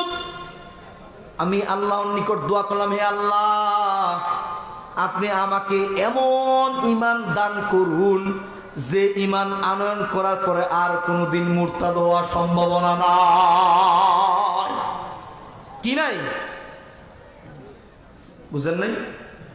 মুরতাদ বুঝেন? মুরতাদ যে ব্যক্তি ইসলামে ঢোকার পরে আবার বের হয়ে গেছে, কাফের হয়ে গেছে, মুশরিক হয়ে গেছে, নাস্তিক হয়ে গেছে, বেঈমান হয়ে গেছে। এইরকম লোক কি আপনাদের এলাকায় আছে না নাই? এই দেশে আছে না নাই? মুরতাদ হয়ে যায় নাই? আপনাদেরকে দেখাই মুরতাদ কেমনি হয়েছে। আমি গত পরশুদিন আমার মাহফিল ছিল শেরপুর, জামালপুর শেরপুর। ওখানে গিয়ে দেখলাম, বললো আমাকে যে কমিটি পক্ষ থেকে বলে দেয়া হলো যে এই এলাকায় কিছু লোক আহলে হাদিস, কিছু লোক হানাফি, ওই এলাকার এই লোকগুলো ইসলাম ধর্ম ছেড়ে দিয়ে কাদিয়ানি হয়ে গেছে। নাউযুবিল্লাহ। কি হয়ে গেছে? কি হয়ে গেছে বলেন? কাদিয়ানি বুঝেন? কাদিয়ানিদের আকীদা হলো রাসূলুল্লাহ সাল্লাল্লাহু আলাইহি ওয়াসাল্লাম সর্বশেষ নবী না। আল্লাহ বলছেন, মা কানা মুহাম্মাদুন আবা আহাদিন মির রিজালিকুম ওয়ালাকির রাসূলুল্লাহি ওয়া খাতামান নাবিয়্যিন। মুহাম্মদ তোমাদের কোন পুরুষের পিতা না। আচ্ছা বলেন তো, রাসূলুল্লাহ সাল্লাল্লাহু আলাইহি ওয়াসাল্লামের কোন ছেলে কি জীবিত ছিল পৃথিবীতে? ছিল? আল্লাহ এই কথাই বললেন, মুহাম্মদ তোমাদের কোন পুরুষের পিতা না, ওয়ালাকির রাসূলুল্লাহি ওয়া খাতামান নাবিয়্যিন, কিন্তু তিনি সর্বশেষ নবী। জোরে বলেন, তিনি কি নবী? বিশ্বনবী বললেন, অদূর ভবিষ্যতে আমার উম্মতের মধ্য থেকে 30 জন ব্যক্তি আগমন করবে, তারা হলো মিথ্যাবাদী। এরা প্রত্যেকেই নিজেদেরকে নবী দাবি করবে। আল্লাহ রাসূল বললেন, আমি হলাম শেষ নবী, আমার পরে আর কোনো নবী নাই। সুতরাং কোন মানুষ যদি বলে মুহাম্মদুর রাসূলুল্লাহর পরে এই পৃথিবীতে আরো অনেক নবী আগমন করবে, ওই ব্যক্তির ঈমান থাকবে না। কারণ এই কথা আমরা সবাই জানি, ঈমানদার হওয়ার জন্য কোরআনের শুরু থেকে শেষ পর্যন্ত বিসমিল্লাহর বা থেকে সূরা নাসের সিন পর্যন্ত টোটালটার প্রতি ঈমান আনা দরকার আছে না নাই? মুমিন হওয়ার জন্য কোরআনের শুরু থেকে শেষ পর্যন্ত ঈমান আনতে হবে কিনা? আচ্ছা বলেন তো, কাফের হওয়ার জন্য কি পুরা কোরআন অস্বীকার করা দরকার আছে? কোরআনের অর্ধেক অস্বীকার করা দরকার আছে? কোরআনের 4 ভাগের 1 ভাগ অস্বীকার করা দরকার আছে? কোরআনে পারা আছে কয়টা? 30 পারার 1 পারা অস্বীকার করলো, বাকি 29 পারা স্বীকার করলো, ওই ব্যক্তি মুসলমান না? মুসলমান? পুরা কোরআনের 30 পারা 1 পারা অস্বীকার করা দরকার নয়। কোরআনের 114টা সূরার একটা সূরা অস্বীকার করা দরকার নয়, বরং কোরআনের সবচেয়ে ছোট্ট সূরার ছোট্ট একটা আয়াতের ছোট্ট একটা শব্দ অস্বীকার করে ব্যক্তি কাফের। ঠিক না? তাহলে আল্লাহ স্বয়ং কোরআনে বলছে যে রাসূল সাল্লাম সর্বশেষ নবী, ঠিক কিনা? তাহলে যারা বলে রাসূল সর্বশেষ নবী না, তারা কি কোরআনে আয়াত অস্বীকার করলো কি করলো না? তাহলে তারা কি মুসলমান না কাফের? তারা কি মুরতাদ হলো কি হলো না? তাদের ঈমান কি আছে না নাই? তাদের ঈমান নাই। তাদের কি নাই? ঈমান কাদের নাই? দেখায় দিচ্ছি আপনাদেরকে মুসলমান। গত কয়েকদিন আগে ঢাকাতে একটা পাবলিক ইউনিভার্সিটিতে একজন প্রফেসর ক্লাসে লেকচার দিতে গিয়ে একটা হাদিস পাঠ করেছিল। হাদিস, আমরা কোন দেশে বসবাস করছি? এটা কি মুসলমানের দেশ না কাফেরের দেশ হয়ে গেছে? আমরা বুঝতে পারছি না। একটা হাদিস ক্লাসে লেকচার দেওয়ার সময় একটা হাদিস পাঠ করার কারণে ওই প্রফেসরের চাকরি চলে গেছে। বলেন নাউযুবিল্লাহ। এটা মুসলমানের দেশ না কাফেরের দেশ বুঝতে পারতেছি না। অথচ আমাদের বাংলাদেশে পাবলিক ইউনিভার্সিটি সহ অসংখ্য প্রাইভেট ইউনিভার্সিটিতে অনেক অনেক মেয়েদেরকে, যে সমস্ত মেয়েরা মাথায় হিজাব দিয়েছে, মুখে নেকাব দিয়েছে, পর্দা করার কারণে কাজ থেকে বের করে দিয়েছে, হাজার হাজার ঘটনা আছে না নাই? অথচ ক্লাসে একটা হাদিস বলার কারণে যদি ওই প্রফেসরকে ভার্সিটি থেকে বের করে দিতে পারে, জিজ্ঞেস করতে চাই, মুসলমানের দেশে নেকাব পরার কারণে আর হিজাব পরার কারণে কাজ থেকে বের করে দেয়, তারা সাহস কোথায় থেকে পেল? কোথায় থেকে সাহস পেল? আমি জিজ্ঞেস করতে চাই। দু একদিন পর পর একটা জ্বর তোলে আমাদের বাংলাদেশে, আছে না নাই? গত বছর এই দেশে জ্বর তোলা হলো যে আমাদের পাঠ্যপুস্তকে অন্তর্ভুক্ত করা হয়েছে মানুষ মানুষ থেকে সৃষ্টি হয় না, মানুষ সৃষ্টি হয়েছে বানর থেকে, ঠিক না? আছে না এই ঘটনা? আল্লাহ কোরআনে বহু জায়গায় আমাদেরকে আদমের সন্তান বলছে, কি বলছে না? বলছে কি বলছে না? আল্লাহ বলছে ইয়া বানি আদম। ভালো করে খেয়াল করুন, আল্লাহ কোরআনে মানুষকে কয়েকভাবে ডাক দিয়েছেন, ইয়া আইয়ুহান নাস, ইয়া আইয়ুহাল্লাযীনা আমানু, ইয়া কুল ইয়া আইয়ুহাল কাফিরুন। নানা ভাবে আল্লাহ মানুষকে ডাক দিয়েছে। আর সকল মানুষকে যখন ডাক দিয়েছে ইয়া আইয়ুহান নাস বলে ডাক দিয়েছে। কিন্তু আল্লাহ অন্যত্র এমনও বলেছেন ইয়া বানি আদম, ইয়া বানি আদম, অর্থাৎ হে আদমের সন্তানেরা, হে আদমের সন্তানেরা, হে আদমের সন্তানেরা। এরকম শব্দ কোরআনে বহু জায়গায় আছে না নাই? তাহলে আমরা বুঝতে পারি আমরা আদমের সন্তান। কিন্তু আমাদের পাঠ্যপুস্তকে, আমাদের শিক্ষা কারিকুলামের মধ্যে এমন কিছু নাস্তিকবাদী থিওরি ঢুকিয়ে দেওয়া হচ্ছে, যে থিওরির কারণে আমাদের কোমলমতি সন্তানেরা পড়ালেখা করবে ঠিকই, নামে মুসলমান থাকবে ঠিকই, কিন্তু ভিতর থেকে তারা সকলে কাফেরে পরিণত হবে, দেখি না? মুসলমান সাবধান হয়ে যান। ট্রান্সজেন্ডার, ট্রান্সজেন্ডার নতুন একটা ফিতনা সরাসরি ইবলিস থেকে এসেছে আমাদের দেশে। অর্থাৎ আমাদের ছেলেদেরকে মেয়ে বানানোর আর মেয়েদেরকে ছেলে বানানোর একটা চক্রান্ত, গভীর চক্রান্ত চলছে আমাদের দেশে বাস্তবায়ন করার জন্য। এই চক্রান্ত ইউরোপ আমেরিকা থেকে এসছে। 100 বছর আগে তারা এই খেলা শুরু করেছে। এখন সুকৌশলে আমাদের দেশে শরীফার গল্পের ফাঁক পেতে ট্রান্সজেন্ডার, থার্ড জেন্ডারের নাম দিয়ে আমাদের দেশের মুসলমানদের কাফের বানানোর চক্রান্ত চলছে। সাবধান করে দিতে চাই, এইটা গরুর গোমূত্র খাওয়ার দেশ ইন্ডিয়া না। গরুর গোমূত্র খাওয়ার দেশ ইন্ডিয়া এই দেশ না। এই দেশের মানুষেরা সকালবেলা গরুর মুখ খেয়ে আর গু খেয়ে সকাল শুরু করে না। এই দেশের মুসলমানেরা সকালবেলায় পবিত্র পানি দিয়ে ওযু করে নামাজ দিয়ে সকাল করে। সুতরাং এই দেশের মধ্যে কোন ইহুদি খ্রিস্টানদের আর হিন্দুদের এজেন্ডা বাস্তবায়ন করার জন্য কেউ চক্রান্ত করলে এই দেশের তাওহীদ মেনে নিবে না, মেনে নিবে না ইনশাআল্লাহ। সম্মানিত শ্রোতা মণ্ডলী, সাবধান থাকতে হবে। বলছিলাম এমনি এমনি করে আপনার সন্তান, আমার সন্তান মুরতাদ হয়ে যাবে। কি হবে? মুরতাদ হবে। আব্দুল্লাহ বিন মাসউদকে জিজ্ঞেস করলেন, আবু বকর তুমি কি? আবু বকর জিজ্ঞেস করলেন, রাতের বেলায় রাসূল বললেন দোয়া করো, যা দোয়া করবা তাই তোমাকে দেয়া হবে। তুমি কি দোয়া করেছিলা? এই কথা বলার আগে আব্দুল্লাহ বিন মাসউদকে বলছে, আব্দুল্লাহ বিন মাসউদ, রাতের বেলায় যখন নাকি তুমি নামাজ আদায় করতেছিলা, রাসূল তোমাকে কি বলছে জানো? বলে কি বলছে? বলছে কোন মানুষ যদি তরতাজা কোরআন তেলাওয়াত করতে চায় তাহলে সে যেন তুমি আব্দুল্লাহ বিন মাসউদের মতো করে কোরআন তেলাওয়াত করে।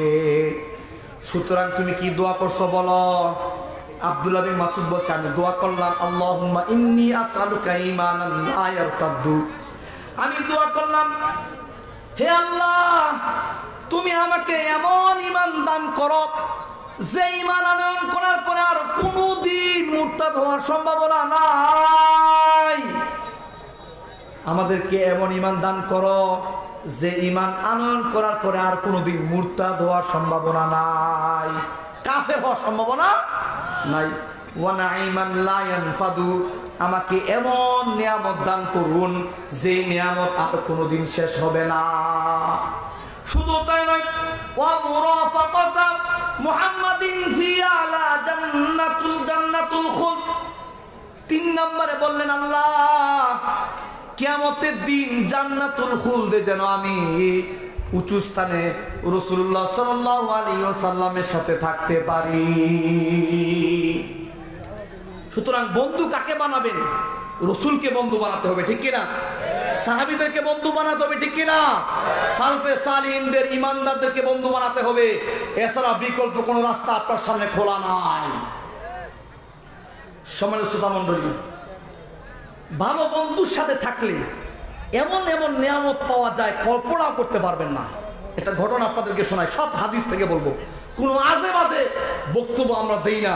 মানুষের সময়ের মূল্য আছে, সুতরাং এই সময় নষ্ট করার জন্য আল্লাহকে জবাব দিতে হবে। যা বলবো সহি সরি অথেন্টিক কথাগুলো বলার চেষ্টা করবো, হাদিস থেকে সব। রাসূলুল্লাহ সাল্লাল্লাহু আলাইহি ওয়াসাল্লাম আলী রাদিয়াল্লাহু তাআলা আনহুকে ডাক দিলেন, আলী তুমি জুবায়ের আর মিকদাদ, তিনজন সাহাবী। কয়জন? তিনজন। রওযাতু খাখ নামক একটা জায়গা আছে মদিনা থেকে একটু দূরে, ওখানে যাবা, দ্রুত যাবা। সেখানে গিয়ে দেখবে একজন মহিলা আছে, সেই মহিলার কাছে একটা চিঠি আছে, তোমরা ওই মহিলার কাছ থেকে সেই চিঠিটা উদ্ধার করে নিয়ে আসবা। সময়টা ছিল মক্কার অভিযানের পূর্বে। রাসূল সাল্লাল্লাহু আলাইহি ওয়াসাল্লাম গোপনে গোপনে মক্কা অভিযান করবেন, পরিকল্পনা করছেন। আলী রাদিয়াল্লাহু তাআলা আনহু, জুবাইর রাদিয়াল্লাহু তাআলা আনহু, মিকদাদ রাদিয়াল্লাহু তাআলা আনহু, তিনজন দ্রুত গতিতে ঘোড়া ছুটিয়ে রওযাতু খাখ নামক জায়গায় গেলেন। সেইখানে গিয়ে দেখলেন সত্যি সত্যি একজন মহিলাকে দেখা যায়। এইবার ওই মহিলাকে ধরলেন। আলী রাদিয়াল্লাহু তাআলা আনহু মহিলাকে বলেন, ও মহিলা, তোমার কাছে একটা চিঠি আছে, তুমি চিঠিটা বের করে দাও। মহিলা বলল, আমার কাছে কোনো চিঠি নাই। আলী বললেন, চিঠি আছে, যদি তুমি চিঠি দিতে অস্বীকার করো তাহলে তোমাকে উলঙ্গ করা হবে, তোমার কাপড় চোপড় খোলা হবে, তারপরেও চিঠি উদ্ধার করা হবে। মহিলা যখন নাকি বুঝতে পারলো তাকে উলঙ্গ করা হতে পারে, এই অবস্থা দেখে মহিলা তার চুলের খোপা থেকে একটা চিঠি বের করে আলী রাদিয়াল্লাহু তাআলা আনহুর হাতে দিয়ে দিল। ভালো করে খেয়াল করেন, আলী রাদিয়াল্লাহু তাআলা আনহু যখন নাকি চিঠিটা নিলেন, দ্রুত গতিতে চিঠিটা নিয়ে রাসূলের কাছে আসলেন, রাসূলের কাছে দিলেন। রাসূল সাল্লাল্লাহু আলাইহি ওয়াসাল্লাম চিঠিটা করলেন, খোলার পরে এইবার দেখলেন হাতিব বিন বালতা নামক একজন ব্যক্তির পক্ষ থেকে মক্কার কাফিরদের উদ্দেশ্যে চিঠি। হাতিব বিন বালতা একজন সাহাবী। জোরে বলেন কি? জোরে বলেন। একজন সাহাবী, হাতিব বিন বালতা, তিনি একজন সাহাবী। কেমন সাহাবী ভালো করে খেয়াল করেন। এই হাতিব বিন বালতা রাদিয়াল্লাহু তাআলা আনহু তিনি যখন এই চিঠিটি লিখলেন, রাসূল দেখলেন হাতিব বিন বালতার পক্ষ থেকে মক্কার মুশরিকদের উদ্দেশ্যে চিঠি। এইবার এই চিঠি দেখলেন মক্কার যে অভিযান হবে, যুদ্ধ হবে, এই যুদ্ধের কিছু নথিপত্র লেখা আছে এর মধ্যে। রাসূল সাল্লাল্লাহু আলাইহি ওয়াসাল্লাম হাতিব বিন বালতাকে ডাক দিলেন, হাতিব বিন বালতা, এটা কি? এটা কি বলো? হাতিব বিন বালতা বলছে, ইয়া রাসূলুল্লাহ, আপনি আমার ব্যাপারে তাড়াহুড়া করবেন না সিদ্ধান্ত নিতে, আগে আমার কথাটা শুনুন। বলো। ইয়া রাসূলুল্লাহ, এখানে যারা আছে প্রত্যেকেরই মক্কাতে বংশধর আছে, আত্মীয় স্বজন আছে। আমিও মক্কায় ছিলাম, কিন্তু মক্কায় আমার কোনো আত্মীয় স্বজন নাই, কিন্তু মক্কায় আমার পরিবার আছে। আর এখানে যারা আছে প্রত্যেকেরই মক্কায় আত্মীয় স্বজন আছে, সুতরাং ওই আত্মীয় স্বজনরা তাদের পরিবারকে হেফাজত করতেছে, শেল্টার দিচ্ছে, নিরাপত্তা দিচ্ছে। কিন্তু আমার তো কেউ নাই, সুতরাং আমার পরিবারকে কে নিরাপত্তা দিবে? তো আমি এই জন্য তাদেরকে চিঠি লিখে জানালাম, যুদ্ধের ব্যাপারে জানালাম, যেন এইটা পেয়ে তারা আমার পরিবারকে নিরাপত্তা দেয়।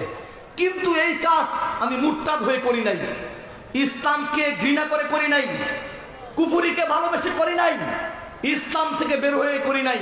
কারণ আমি তো বিশ্বাস করি রাসূল যেহেতু সিদ্ধান্ত নিয়েছে মক্কা বিজয় করবে, মক্কা বিজয় হবেই, যে করে হবেই। কিন্তু আমি তারপর তাদেরকে দিলাম যেন তারা আমার পরিবারকে হেফাজত করে। শুধু এইটুকুই, আমি মুরতাদ হওয়ার জন্য কুফরিকে ভালোবেসে আমি চিঠি লিখি নাই। রাসূল বললেন, সাদাকা, তুমি সত্য কথা বলেছ। কিন্তু পাশে একজন রাগী মানুষ ছিলেন। বলেন তো লোকটার নাম কি? ওমর রাদিয়াল্লাহু তাআলা আনহু। রাসূলকে বলছে, রাসূল আপনি আমাকে অনুমতি দিন, এই মুনাফিকের গর্দান ফেলে দিব আমি, আপনি আমাকে অনুমতি দিন। এবার বিশ্বনবী বললেন, ওমর শুনে রাখো, ইন্নাহু ক্বাদ শাহিদা বাদরন। ওমর শুনে রাখো রে, হাতিব বিন বালতা এমন একজন মানুষ যে কিনা ইসলামের প্রথম যুদ্ধ, সেই বদরের যুদ্ধে একজন সৈন্য ছিল। আর তুমি কি জানো, আল্লাহ রাব্বুল আমিন বদরের যুদ্ধের সাহাবীদের দিকে উকি দিয়ে তাকাইয়া দেখেছেন এবং আল্লাহ বলেছেন, ইয়ামানু মা শিতুম, ও বদরের যুদ্ধের সাহাবীরা, তোমাদের যা মনে চাই তাই করতে পারো, তোমাদের যা খুশি তা করো। কদ গফারতু লাকুম, আমি আল্লাহ তোমাদের সব গুনাহ মাফ করে দিলাম। সুবহানাল্লাহ বলেন। চিন্তা করেন, যা খুশি তাই করা সার্টিফিকেট দিয়েছে, কিন্তু গুনাহ আল্লাহ মাফ করে দিয়েছে। কেন দিয়েছে জানেন? মনে রাখবেন, যুদ্ধটার নাম হলো বদরের যুদ্ধ। কোন যুদ্ধ? কোন যুদ্ধ? বদরের যুদ্ধ, প্রথম যুদ্ধ। ইসলাম মাত্র নতুন আসছে, মানুষের ঈমান তখনও পাকাপোক্ত হয় নাই, ঠিক কিনা? সকলে যুদ্ধ করতে রাজিও না। আর এমন একটা যুদ্ধ, যে যুদ্ধে হেরে গেলে হাজার হাজার মানুষ ইসলাম ধর্ম গ্রহণ করতে গিয়ে ভয় পাইতো, ঠিক কিনা? কিন্তু 313 জন 1000 মানুষের বিরুদ্ধে যুদ্ধ করে বিজয় অর্জন করছে। এইটা দেখে বুঝতে পারলো আল্লাহর পক্ষ থেকে সরাসরি সাহায্য আসছে, ঠিক কিনা? মানুষ দলে দলে ইসলামের ভিতরে আগমন করছে। সুতরাং ওই প্রথমে যে কাজটা করলো 313 জন, আল্লাহ এদের সকলকে মাফ করে দিয়েছেন। হাতিব বিন বালতা এত বড় অপরাধ করার পরেও আল্লাহ মাফ করে দিলেন। তো আচ্ছা বলেন তো, এই হাতিব বিন বালতার বন্ধুত্ব কাদের সাথে ছিল? 313 জনের সাথে, ঠিক কিনা? ঠিক কিনা? সুতরাং এদের সাথে বন্ধুত্ব থাকার কারণে আল্লাহ তাদেরকে রক্ষা করেন বিপদ থেকে। আজকেও যদি আমরা বন্ধু নির্বাচনে ভুল করি, মুসলমান, ওই যুবক চাঁপাইনবাবগঞ্জের এই ফুটানি বাজারের এলাকার যুবকদেরকে বলে যায়, কার সাথে তোমার বন্ধুত্ব, কার সাথে তোমার চলাফেরা, কার ইত্তেবা করো, তুমি কার সাথে চলাফেরা করো, কার স্লোগান দাও, কার মিছিল করো, কার জন্য রাজপথে লড়াই করো, কার জন্য গলা ফাটিয়ে মাথার গাম পায়ে ফেলে রাস্তায় তুমি মিছিল করো, কার জন্য স্লোগান দাও।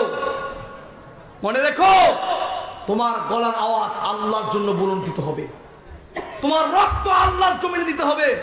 তোমার মুখের আওয়াজ যদি বড় হয়, ইসলামের জন্য বড় হতে হবে, ঠিক কিনা?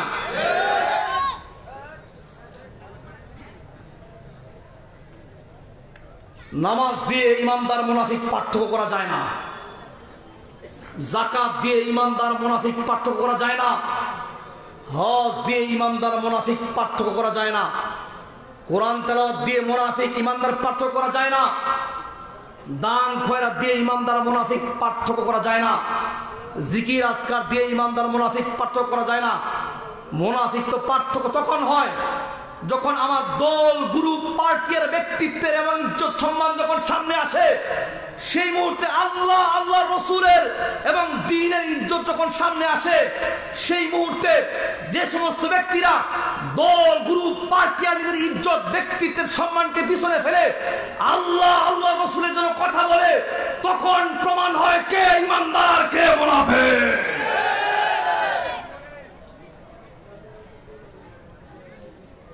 সুতরাং বন্ধু কাকে নির্বাচন করবা চিন্তা করো, বন্ধু কাকে নির্বাচন করবা চিন্তা করো।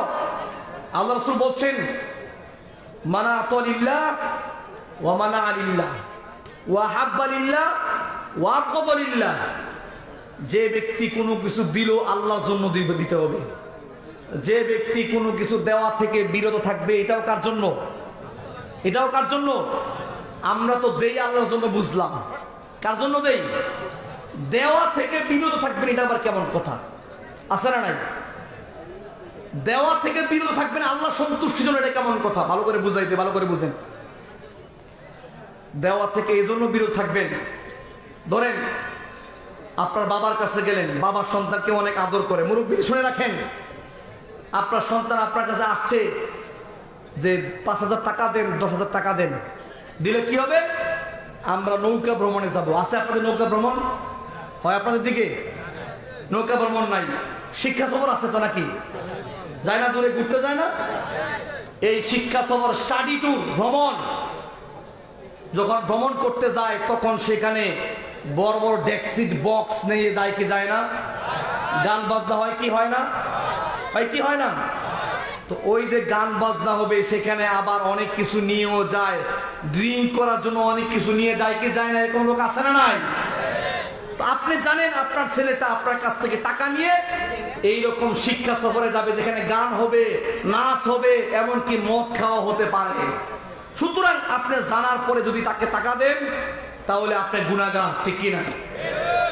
আর যদি জানেন আপনার এই টাকা নিয়ে আপনার সন্তানটা হারাম কাজ করবে, আপনি আল্লাহর সন্তুষ্টির জন্য তাকে টাকা দেওয়া থেকে বিরত থাকবেন, ঠিক কিনা?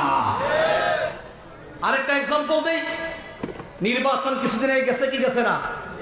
সামনে আরেকটা নির্বাচন আছে কি আছে না? ওইটার নাম কি? উপজেলা নির্বাচন।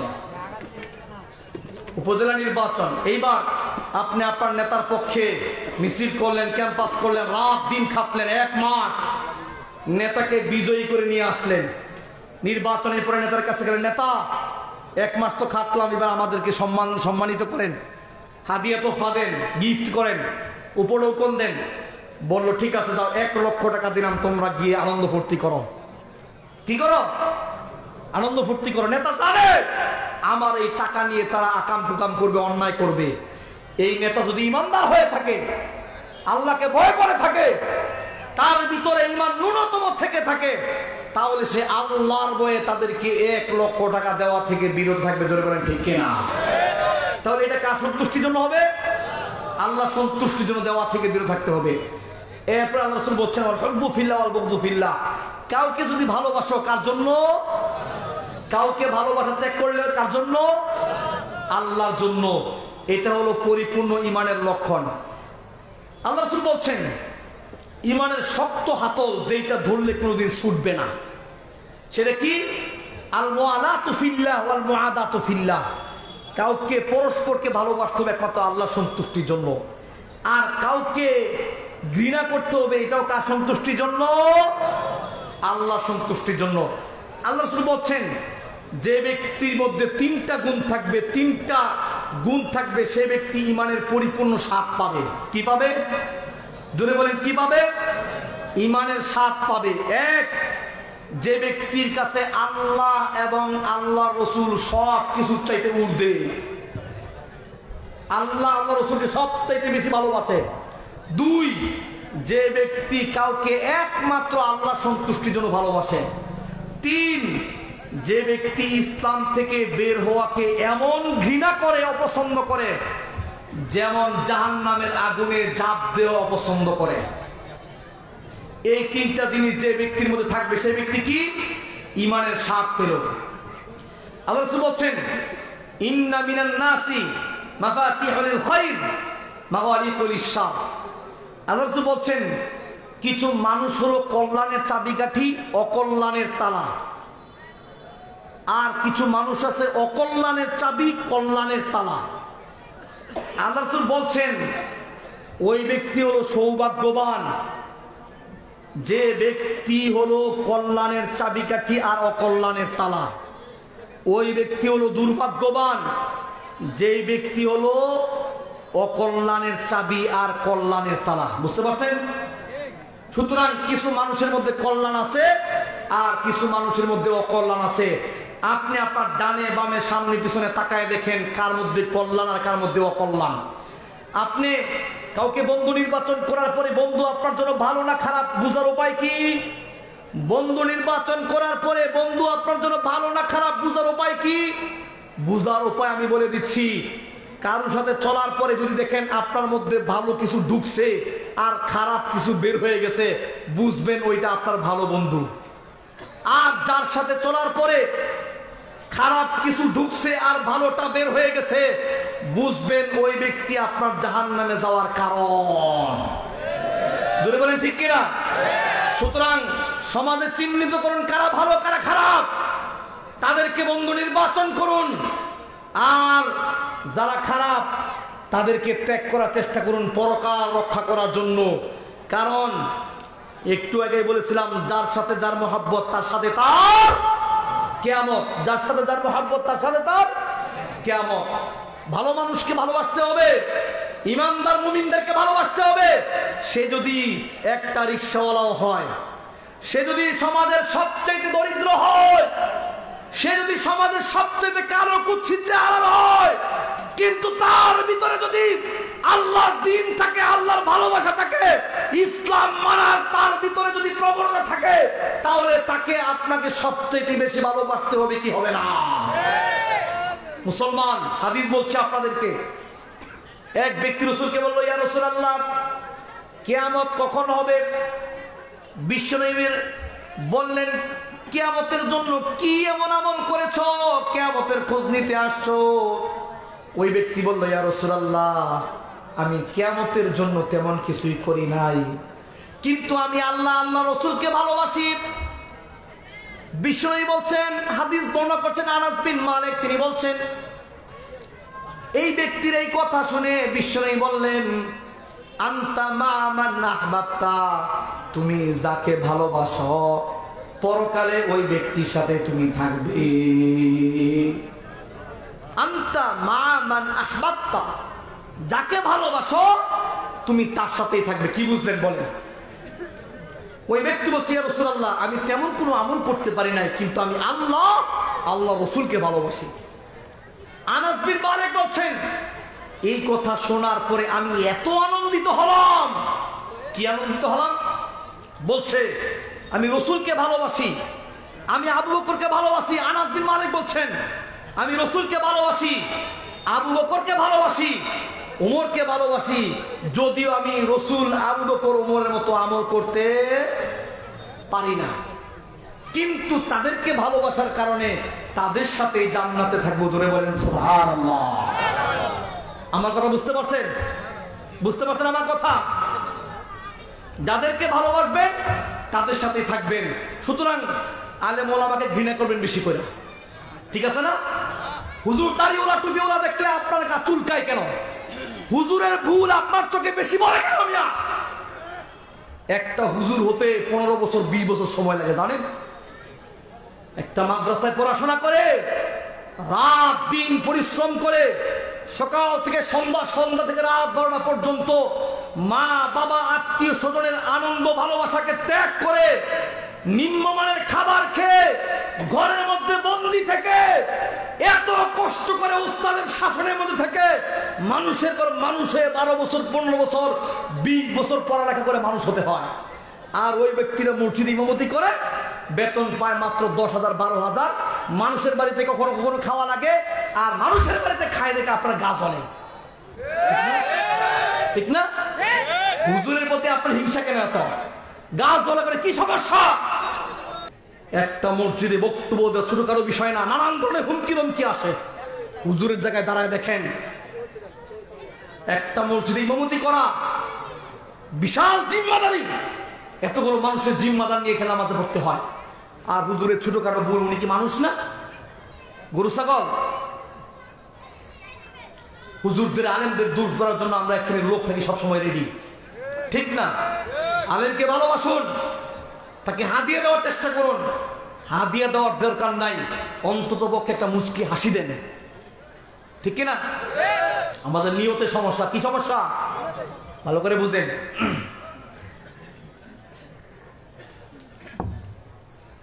আমি বাস্তব উদাহরণ দিয়ে আপনাদেরকে বুঝাচ্ছি।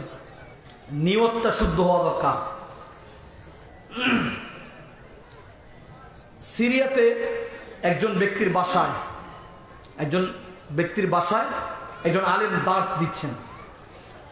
এমন অবস্থায় ঘরের মধ্যে একজন লোক টাকটাক করছে। তো যখন টাকটাক করছে, তখন বাড়ির মালিক উঠে যাচ্ছে গেটটা খুলে দেওয়ার জন্য। তো ওই শাইখ বলছেন কোথায় যাচ্ছেন? বলছে একজন লোক আসছে, গেট খুলে দিতে যাচ্ছে। বলছে আপনি বসেন বসেন, আমি যাচ্ছি। এইবার তিনি গিয়ে গেটটা খুলে দিলেন। খুলে দেওয়ার পরে লোকটাকে নিয়ে আসলেন। এবার বললেন আমি সেখানে গিয়ে 5টা কাজ করলাম। কয়টা কাজ? কয়টা কাজ? 5টা কাজ। এক, আমি গিয়ে গেটটা খুলে দিলাম। ওই লোকের প্রয়োজন হলো ভিতরে আসা, আমি তার প্রয়োজন পূরণ করলাম। রসুল বলছেন যে ব্যক্তি কোনো ব্যক্তির প্রয়োজন পূরণ করে দিবে, আল্লাহ কিয়ামতের দিন তার প্রয়োজন পূরণ করে দেবেন। সুবহানাল্লাহ। 2, আমি তাকে মুচকি হাসি দিলাম। তাকে দেখে কি দিলাম? মুচকি হাসি দিলাম। রসুল বলছেন কোন মুমিনকে দেখে মুচকি হাসি দেওয়া, এটা তার জন্য একটা সদকা স্বরূপ। জোরে বলেন সুবহানাল্লাহ। 3, আমি তাকে সালাম দিলাম। রসুল বলছেন তুমি যাকে চিনো অথবা যাকে চিনো না তাকে সালাম দাও, আর মানুষকে খাবার খাওয়াও। অন্য হাদিসে বলছেন আফসুস সালাম, তোমরা সালামের প্রচলন করো। আমি তাকে সালাম দিলাম। 4, আমি তার সাথে মুসাফা করলাম। রসুল বলছেন কোন মুসলমান যদি কোনো মুসলমানের সাথে সালাম দিয়ে মুসাফা করে 2 জন পৃথক হওয়ার আগেই আল্লাহ তাদের সগীরা গুনাহগুলো মাফ করে দেন। 5, সে হলো মেহমান। রসুল বলছেন মান কানা ইউমিনু বিল্লাহি ওয়াল ইয়াউমিল আখির ফালইউকরিম দাইফাহু, যে ব্যক্তি আল্লাহ আর পরকাল দিবসের প্রতি ঈমান আনয়ন করলো সে যেন অবশ্যই মেহমানকে সম্মান দেয়। সুতরাং আমি তাকে সম্মান দিয়ে ঘরের ভিতরে নিয়ে আসলাম, এটা মেহমানের সম্মান। কয়টা কাজ হলো? কয়টা কাজ হলো? 5টা কাজ হলো। সুতরাং নিয়ত যদি ঠিক থাকে, একটা সাধারণ কাজকে পরতে পরতে সুন্নাহ দিয়ে সাজিয়ে কি একটা আমলে পরিবর্তন করা যায়, ঠিক কিনা? সুতরাং আমাদের নিয়ত পরিশুদ্ধ থাকা দরকার। আলেমদেরকে ভালোবাসা দরকার, আলেমদেরকে পছন্দ করা দরকার, আলেমের সাথে সম্পর্ক রাখা দরকার, আছে না নাই? আলেম আপনাকে হয়তো ভালো খাওয়াতে পারবে না, হয়তো তার বাসা দাওয়াত দিতে পারবে না, আপনাকে এটা পাঞ্জাবি কিনে দিতে পারবে না, সামর্থ্য নাই। কিন্তু কোনোদিন আপনাকে অন্যায় পথে যাওয়ার জন্য কোনোদিন কুপরামর্শ দিবে, বরং আপনাকে ভালো রাস্তা দেখাবে, সৎ রাস্তা দেখাবে। সম্পর্ক রাখবেন মসজিদের ইমামের সাথে, সম্পর্ক রাখবেন মসজিদের খতিবের সাথে, সম্পর্ক রাখবেন আপনার এলাকায় যে সমস্ত ছেলেরা মাদ্রাসায় পড়াশোনা করে হাফেজ হয়েছে, আলেম হয়েছে, তাদের সাথে কেনা। সুতরাং আমাদের সকলে এই বিষয়গুলো খেয়াল রাখা দরকার। আল্লাহ রাসূল বলছেন ইন্নাল্লাহ ইয়াকুলু ইয়াওমাল কিয়ামাতি আইনাল মুতাহাব্বুনা বিজালালি, কিয়ামতের দিন আল্লাহ রাব্বুল আলামিন বলবেন কোথায় আমার মহব্বতের লোকেরা, কোথায় আমার মহব্বতের লোকেরা, কোথায় যারা আমাকে ভালোবাসলো, একজন আরেকজনকে আমার জন্য ভালোবাসলো, এই লোকেরা কোথায়?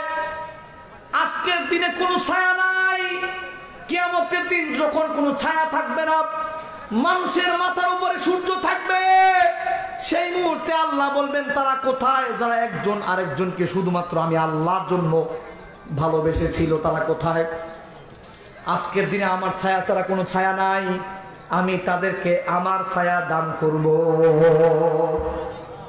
সুতরাং আল্লাহর জন্য একজন আরেকজনকে ভালোবাসলে আপনার এই সম্মান। আল্লাহ রাসূল বলছেন ব্যক্তি তার বন্ধুর দ্বীনের উপরে, অর্থাৎ আপনি যদি একজন ফাসেক ফুজ্জার বেঈমানের সাথে চলেন, আপনিও ওই দ্বীনের উপরে।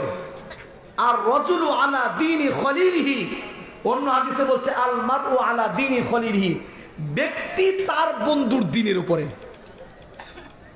আপনার চলাফেরা মুশরিকের সাথে, তাহলে আপনি আপনার বন্ধুর দ্বীনের উপরে সাবধান। রাসূল বলেছেন লা তুসাহিব ইল্লা মুমিনান, মুমিন ছাড়া কাউকে কোনোদিন বন্ধু বানানো যাবে না, আল্লাহ রাসূল নিষেধ করেছেন। আব্দুল্লাহ বিন মাসউদ বলছেন কোনো কিছুকে কোনো কিছু দিয়ে, এমনকি ধোঁয়া দিয়ে আগুনকে যতটুকু চিনা যায়। আচ্ছা বলেন তো, কোন জায়গায় যদি ধোঁয়া বেশি দেখা যায় তাহলে এতে কি বোঝা যায় যে ওইখানে আগুন বেশি লাগছে, ঠিক কিনা? হ্যাঁ, আব্দুল্লাহ বিন মাসউদ বলছে কোনো কিছুকে কোনো কিছু দিয়ে, এমনকি ধোঁয়া দিয়ে আগুনকে যতটুকু আন্দাজ করা যায়, বন্ধুকে বন্ধুকে দিয়ে বা মানুষকে দিয়ে মানুষকে এর চেয়ে বেশি আন্দাজ করা যায়। তারপরে উবাইদুল্লাহ বিন হাসান বলছেন তোমরা বেশি বেশি সৎ বন্ধু নির্বাচন করো। তোমরা বেশি বেশি সৎ বন্ধু নির্বাচন করো, কারণ তোমার এই বন্ধু তোমাকে আর কিছু দেখ বা না দেখ, দিতে পারুক আর না পারুক, অন্তত পক্ষে তুমি মৃত্যুবরণ করলে তোমার জন্য আল্লাহর কাছে দোয়াটা অন্তত করবে। বুঝতে পারেন না আপনার কথা? অন্তত পক্ষে আপনার জন্য আল্লাহর কাছে দোয়া করবে। আর এমন কি বন্ধু বানাইছেন যে বন্ধু অন্তত পক্ষে ফরজ নামাজটা পড়ে নাই, ফরজ নামাজ বাদ দিয়ে বেড়ে জানাজা নামাজ পড়তে গেছে। আচ্ছা বলেন তো, জানাজার নামাজের গুরুত্ব বেশি না ফরজের গুরুত্ব বেশি? আরেকটা কথা বলি, জান বাঁচানো ফরজ, ঠিক না? ঠিক? কই পাইছেন? কোথায় আছে? হ্যাঁ, কোরআন হাদিসে কোথাও আছে? আচ্ছা বলেন তো, কোন আলেম ওলামা কোনদিন বলছে জান বাঁচানো ফরজ? ঈমান বাঁচানো ফরজ। কি বাঁচানো ফরজ? ঈমান বাঁচানো ফরজ। আল্লাহ রাসূল বলছেন, লা তুশরিক বিল্লাহি শাইআ ওয়া ইন তুতি'তা আও হুরিকতা। আল্লাহর সাথে শরীক করবা না, সাবধান। যদি তোমাকে কেটে ফেলাও হয় অথবা আগুনে যদি পোড়ানো হয়, তবুও তুমি কি করবা না? আল্লাহর সাথে শরীক করবা না। আমাদের দেশে বহু মহিলা শিরকে লিপ্ত। কিসে লিপ্ত? অনেক কবিরাজ আছে না, অনেক মানুষগুলো কবিরাজের কাছে যায়। এই দেশে 95% কবিরাজ মুশরিক। 95% কবিরাজ মুশরিক। এই কবিরাজগুলো জিন পালে। কি পালে? অনেকে পালে, অনেকে পালে না। অনেক জিন মিথ্যা কথা বলে। ভালো করে বুঝেন, কোন মানুষের ঘরে অশান্তি লাগলে যায় কবিরাজের কাছে, কোনো কিছু হারায় গেলে যায় কবিরাজের কাছে, ঠিক কিনা? সন্তান হারায় গেছে যায় কার কাছে? কবিরাজের কাছে। কবিরাজ কি গায়েব জানে? জিন কি গায়েব জানে? গায়েব জানে কে? অদৃশ্য চাবিকাঠি কার কাছে? এই জন্য আমি বলি, 10 নম্বর বিপদ যখন শুরু হয়, বিপদ সংকেত বুঝেন তো, সমুদ্রে যখন ঘূর্ণিঝড় শুরু হয় 10 নম্বর বিপদ সংকেত আছে না নাই? তো 10 নম্বর বিপদ সংকেত যখন শুরু হয়, এই মুহূর্তে কোনো ব্যক্তি যদি ট্রলার নিয়ে সমুদ্রের মাঝখানে যায় তাহলে সে হারাবে তার জান, ঠিক কিনা? কোন মানুষ যদি যায় কবিরাজের কাছে তাহলে সে হারাবে তার ঈমান। তাহলে জীবনের দাম বেশি না ঈমানের দাম বেশি? জীবনের দাম বেশি না ঈমানের দাম বেশি? ঈমানের দাম বেশি। মহিলারা আজকে তাবিজ নেওয়ার জন্য হুজুরের কাছে দৌড়ে আসে না নাই? হুজুরের কাছে তাবিজ নিয়ে আসে। রসুল বলছেন, কোন ব্যক্তি যদি তাবিজ ঝুলায় সে ব্যক্তি শিরিক করলো। এটা রসুলের হাদিস। এটা কি? আহমদ বিন হাম্বল এই পৃথিবীতে সবচেয়ে বড় মুহাদ্দিস, 16 লক্ষ হাদিসের হাফেজ, 10 লক্ষ হাদিসের হাফেজ আহমদ বিন হাম্বল। এই পৃথিবীতে 4 জন ইমাম আছে না? আছে কিনা? এই 4 জনের মধ্যে সবচাইতে বেশি হাদিস জানতেন আহমদ বিন হাম্বল রহিমাহুল্লাহ। 10 লক্ষ হাদিসের হাফেজ। তিনি হাদিস বর্ণনা করছেন, যে ব্যক্তি তাবিজ ঝুলালো সে শিরিক করলো। তাহলে আমাদের দেশে যে হুজুররা যে কবিরাজের তাবিজ দিচ্ছে তারা কি? হ্যাঁ, মুশরিক। তারা কি? মুশরিক। সুতরাং সাবধান, সম্পর্ক ইমানদার আলেম ওলামার সাথে রাখবেন। এইরকম ফটকাবাজদের সাথে কোনো সম্পর্ক রাখা যাবে না। যে কথা বলছিলাম, যে বেশি বেশি সৎ বন্ধু নির্বাচন করুন। সে আর কিছু না পারুক, অন্তত আপনার জন্য মারা গেলে দোয়া করতে পারবে। আর এমন বন্ধু নির্বাচন করেছেন যে ব্যক্তি ফরজ নামাজ পড়ে না কিন্তু জানাজার নামাজে যায়, অথচ ফরজ নামাজ ফরজ, জানাজার নামাজ ওই রকম ফরজ না। যদি সমাজের পক্ষ থেকে কেউ আদায় করে দেয় তাহলে সকলে গুনাহমুক্ত হয়ে যাবে। কিন্তু ফরজ নামাজ প্রত্যেকেরই প্রত্যেকটা আদায় করতে হবে, কি হবে না? হবে। সুতরাং এই ফরজ নামাজ আদায়কারী ব্যক্তিদেরকে দেখে দেখে বন্ধু বানাবেন। আপনার বন্ধুকে আল্লাহ রাব্বুল আলামিন বলেন, ইন্নামা ওয়ালিয়ুকুমুল্লাহু ওয়া রাসূলুহু ওয়াল্লাযীনা আমানুল্লাযীনা ইউকিমুনাস সালাতা ওয়া ইউতুনাজ যাকাতা ওয়া হুম রাকিউন। আল্লাহ আমাদেরকে এবার নির্দেশনা দিলেন যে কাদেরকে বন্ধু বানাইবা। ভালো করে খেয়াল করেন, কাদেরকে বন্ধু বানাইবা আল্লাহ বলে দিচ্ছেন। এবার বন্ধু বানানোর নির্দেশনা দিলাম। আল্লাহ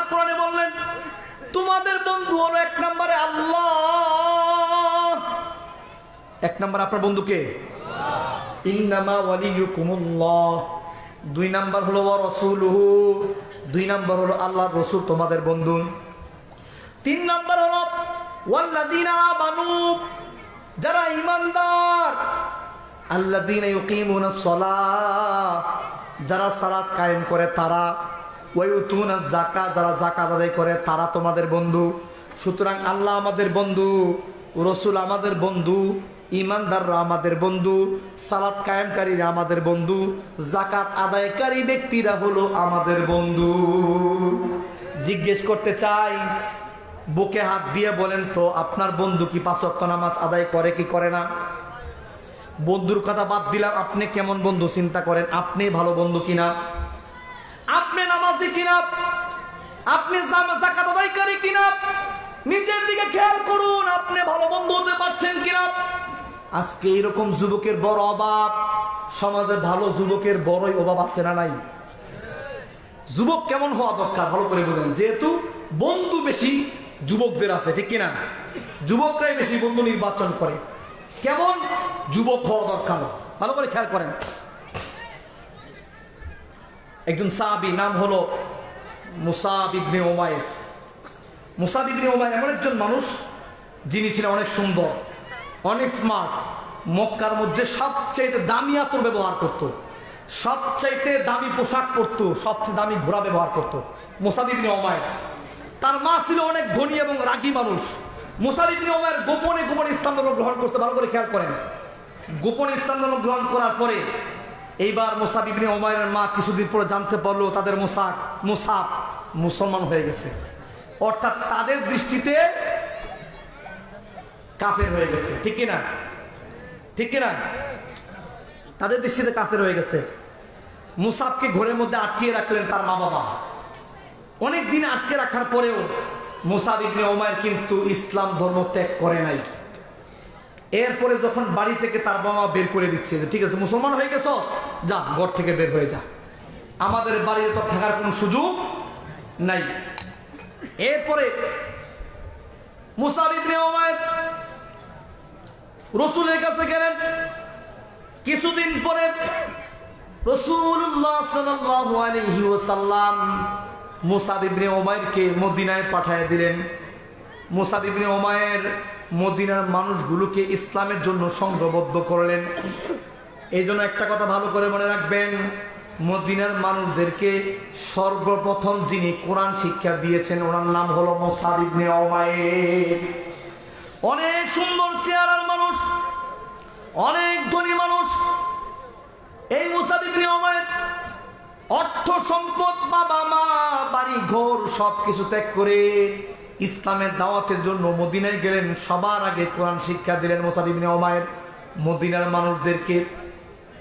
উহুদের যুদ্ধ শুরু হয়ে গেল। মুসাব ইবনে উমাইর উহুদের যুদ্ধে অংশগ্রহণ করলেন। মুসাব ইবনে উমাইরের হাতে মুসলমানদের পতাকা উঠানোর দায়িত্ব ছিল। মুসাব ইবনে উমাইর তার ডান হাতে পতাকা রাখলেন। মক্কার মুশরিকরা ডান হাত কেটে দিল যুদ্ধের ময়দানে। মুসাব ইবনে উমাইর এই পতাকা ফেলে দেন নাই। ডান হাত কেটে দেওয়ার পরে বাম হাত দিয়ে মুসাব ইবনে উমাইর পতাকা উত্তোলন করে ধরলেন। মুশরিকরা মুসাব ইবনে উমাইরের বাম হাত কেটে দিলেন। মুসাব ইবনে উমাইর পতাকা ফেলে দেন নাই। মুসাব ইবনে উমাইর এই পতাকা মুখ দিয়ে আটকে ধরে পতাকাটাকে উঁচু করে ধরে রাখার চেষ্টা করলেন। মক্কার মুশরিকরা এরপরেও ছাড় দেয় নাই, মুসাবকে তার গলা ফেলে দিল। মুসাব ইবনে উমাইর শহীদ হয়ে গেল। রাসূলুল্লাহকে সংবাদ দিলেন, ইয়া রাসূলুল্লাহ, মুসাব ইবনে উমাইর শহীদ হয়ে গেল। রাসূলুল্লাহ সাল্লাল্লাহু আলাইহি সাল্লাম লাশের পাশে আসলেন, এসে কান্নাকাটি শুরু করলেন। চোখ দিয়ে ঝরঝর করে পানি বের হচ্ছে রাসূলের। এবার রাসূল বললেন, ভালো করে খেয়াল করুন রাসূল কি বললেন। মুসাব ইবনে উমাইরের মৃত্যুর পরে রাসূল বলছেন, মা রাআইতু বিমাক্কাতা আহাদান আহসানা লিম্মাতান ওয়ালা আরqa হুল্লাতান ওয়ালা আনআমা নি'মাতান মিন মুসাব ইবনে উমাইর। রাসূল বলছেন, মুসাব যখন মক্কায় ছিল মুসাব ইবনে উমাইরের মতো এত সুন্দর চেহারা কোন যুবককে আমি মক্কায় দেখি নাই। মুসাব ইবনে উমাইরের চুলের মতো এত সুন্দর চুল কারো ছিল না। মুসাব ইবনে উমাইরের বিলাসিতার মতো এত দামি বিলাসিতা কারো ছিল না। এই কথা রাসূল বলছেন আর চোখ দিয়ে জোর জোর করে পানি বের হচ্ছে। রাসূল কোরআনের সূরা আহজাবের আয়াত তেলাওয়াত করলেন, মিনাল মুমিনিনা রিজালুন সাদাকু মা আহাদুল্লাহ আলাইহি ফামিনহুম মান ক্বাদা নাহবাহু ওয়া মিনহুম মান ইয়ানতাযির। মুমিন পুরুষদের মধ্যে এমন কতগুলো পুরুষ আল্লাহকে দেয়া ওয়াদা পূর্ণ করে দিয়েছে, আর মুমিন পুরুষদের মধ্যে এমন কিছু পুরুষ আছে যারা আল্লাহকে ওয়াদা দিয়েছে ঠিকই, এখনো বাস্তবায়ন করে নাই, তবে বাস্তবায়নের অপেক্ষায় আছে। সাহাবীরা বলল, ইয়া রাসূলুল্লাহ, মুসাব ইবনে উমাইরের গায়ে যে কাপড় ছিল এই কাপড়টা দিয়ে কাফনের কাপড় হচ্ছে না। রাসূল বললেন, মুসাব ইবনে উমাইরের এই কাপড়টা দিয়ে তার মাথাটা ঢেকে দাও আর পাটা। বলল, ইয়া রাসূলুল্লাহ, এই কাপড় দিয়ে মাথা ঢাকলে পা খুলে যায়, পা ঢাকলে মাথা খুলে যায়, মাথা ঢাকলে পা খুলে যায়। রাসূল বললেন, মুসাব ইবনে উমাইরের এই কাপড় দিয়ে তার মাথাটা ঢেকে দাও আর পাটা ইস্কির গাছ দিয়ে ঢেকে দাও। এ হলো যুবক। আজকে আমাদের যুবকদের মনে হওয়ার দরকার আছে না নাই? এমন যুবক বড় অভাব। সুতরাং আপনার সন্তানটা, আপনার ভাইটা কার সাথে বন্ধুত্ব করছে আর কার সাথে বন্ধুত্ব করার কারণে নষ্ট হয়ে যাচ্ছে। যেই ছেলেটা একজন বিড়িখোরের পাশে দাঁড়াইতে পারতো না, আজকে সে গাঞ্জা করে সাথে থেকে থেকে গাঞ্জা খাওয়া শিখছে। আছে না? ঠিক না? আমরা বিড়ি গাঞ্জা ছাড়তে রাজি না, ছাড়তে রাজি। আমি গত পরশুদিন আলোচনায় বলছি, হুজুর আমাদের এলাকায় বিড়িখোর আছে মুরব্বীরা। তো বলেছি, তো আমি যখন চলে যাব তো সিএনজি দিয়ে আমাকে গাড়ির স্টেশনে পাঠাচ্ছে। তো এক মুরব্বী বলছে আমিও যাব। এই মুরব্বী দেখ খেয়াল করে নাই আমি সিএনজির ভিতরে। এই মুরব্বী ওয়াজ শুনছে, টোটাল ওয়াজটাই শুনছে। তো বিড়ি খাইতে খাইতে খাইতে খাইতে এই সিএনজির মধ্যে উঠছে। এত বড় দাড়িগুলো পেকে পেকে সাদা হয়ে গেছে আর দুয়া ছাড়তেছে। আল্লাহর কসম করে বলি, সত্য কথা বলছি, আমার বড় আফসোস লাগলো যে এই ওয়াজ শোনার সাথে সাথে যদি মানতে না পারে তো এই লোকের তাসির হবে কবে। ঠিক না? ভুল বলছি? আপনাদের এলাকায় এরকম মুরব্বী নাই? যদি থেকে থাকেন আমি দুই হাত জোর করে বলি হারাম। যদি এখন ফেরেশতা আসে আর আপনার মৃত্যু হয় জান কবজ করে, দুর্গন্ধ, পচা, নোংরা, দুর্গন্ধওয়ালা মুখ দেখে যদি ফেরেশতা জান কবজ করে, কি অবস্থা আপনার? বলেন তো, হ্যাঁ, কেমন অবস্থাটা হবে? এখনো বিড়ি ছাড়তে পারেন নাই, এইটুকু লোভ সামলাইতে পারেন নাই, জান্নাতে যাবেন কেমনে? আল্লাহ রাসূল বলছেন, আমি তোমাদেরকে বলি করার জন্য করো, সাধ্য মতো করো, কিন্তু যে জিনিস ছাড়তে বলছি সে জিনিস 100% ছাড়ো। যে জিনিস পরিহার করতে বলছি সে জিনিস 100% পরিহার করো। তো বিড়িটা ছাড়তে পারলেন না মিয়া, জান্নাতে যাবেন এত সোজা? বিড়ি খাওয়া যায়, ঠিক না? সবজি, হ্যাঁ সবজি না? সবজি তো এটা পাতা, তো পাতা মানে সবজি। এজন্য জর্দা খাওয়া হুজুরে হালাল করছে সবজি বলে, আছে না নাই? বিড়ি খাওয়া হারাম আর জর্দা খাওয়া হালাল। বিড়ি তো খাইতে খাইতে ধোঁয়া বের হয়, অর্ধেক ভিতরে যায়, ঠিক কিনা? আর জর্দা দিয়ে যে পানটা খায় এটা টোটালটাই নিজের পেটের ভিতরে যায় কি যায় না? যায় কি যায় না? তাহলে বিড়ি খাওয়া যদি হারাম হয়, জর্দা খাওয়া কেমনে হালাল? হ্যাঁ, যে হুজুর ফতুয়া দিচ্ছে বিড়ি খাওয়া হারাম, ওই হুজুর জর্দা খাচ্ছে, আছে না নাই? রাগ করেন না ভাই, তো বুঝার চেষ্টা করেন। ইসলাম ত্যাগের বিনিময়ে আসছে। আপনি এখনো রক্ত দেন নাই, আপনার পরিবার পরিজন ত্যাগ করতে হয় নাই, আপনার অর্থ সম্পদ ইসলামের জন্য বিলাইতে হয় নাই, আপনি এইটুকু ত্যাগ করতে পারবেন না? আল্লাহকে ভয় করুন, আল্লাহকে ভয় করুন। আল্লাহ আমাদের সকলকে বুঝার তৌফিক দান করুন, আল্লাহুম্মা আমিন। জালেমদেরকে বন্ধু বানাবেন না। মানুষকে চট থাপ্পড় দেয়, জুলুম করে, জায়গা সম্পত্তি নিয়ে নেয়, সমাজে সন্ত্রাস আর ভয়ের রাজত্ব তার আপনার সমাজে কায়েম করেছে। এরকম লোক আছে না? না, সন্ত্রাসী করে, দাপট দেখায়, মাস্তানি করে, ঠেকায়া মানুষের টাকা পয়সা নেওয়ার চেষ্টা করে, হুমকি ধমকি দেয়, কিছু হলে মারধর করে। আছে না নাই? মাস্তান আছে না নাই? সন্ত্রাস আছে না নাই আপনাদের সমাজে? আপনাদের এখানে নাই, ঢাকাতে বহু সন্ত্রাস, কিশোর গ্যাং, কিশোর গ্যাং, বুঝেন? অল্প বয়সে পোলাপান এখন মাস্তান, কিশোর গ্যাং বলে দেখি। যারা অন্যায় ভাবে মানুষকে মারে এরা হলো জালেম। এরা কি? এই জালেমদের সাথে বন্ধুত্ব রাখা যাবে না। আল্লাহ কোরআনে বলছে, আল্লাহ রাব্বুল আলামিন বলেন, ওয়ালা তারকানু ইলাল্লাযীনা যালামু ফাতামাসসাকুমুন নার। আল্লাহ বললেন, তোমরা জালেমদের প্রতি ঝুঁকে পড়ো না, তোমরা জালেমদের প্রতি ঝুঁকে পড়ো না। যদি ঝুঁকে পড়ো তাহলে আল্লাহর পক্ষ থেকে জাহান্নামের আগুন তোমাদেরকে স্পর্শ করবে। সুতরাং কোন মাস্তান, কোন সন্ত্রাস, কোন চাঁদাবাজ, কোন গুন্ডা, কোন বদমাশ আপনার বন্ধুত্বের লিস্টের মধ্যে যেন না থাকতে পারে। কোন সন্ত্রাসের সাথে বন্ধুত্ব রাখা যাবে না, মাস্তানের সাথে বন্ধুত্ব রাখা যাবে না। সন্ত্রাসের সাথে বন্ধুত্ব রাখলে দাপট দেখানো যায়, ঠিক না? কোন জায়গায় গেছে, এইবার তার সন্ত্রাস বন্ধু, তুই কোথায়, আয় তাড়াতাড়ি আয়, এখানে ঝামেলা হয়েছে, আয়। আছে না নাই? ফোন দেয় কি দেয় না? ওরে নিয়ে আসলে ওই জুলুম করবে, যতটুকু অপরাধ ওই ব্যক্তি করছে এর চাইতে বেশি মারধর করবে। এই শাস্তি কিন্তু আপনাকেও পেতে হবে। এই জন্য কোন জালেম যেন আপনার বন্ধুত্বের লিস্টে না থাকে।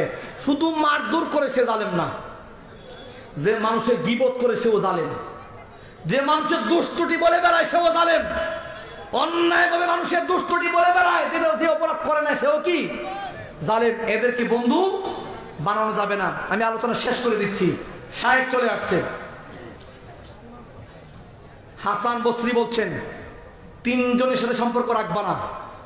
এক, বেদাতির সাথে সম্পর্ক রাখবা না। কার সাথে?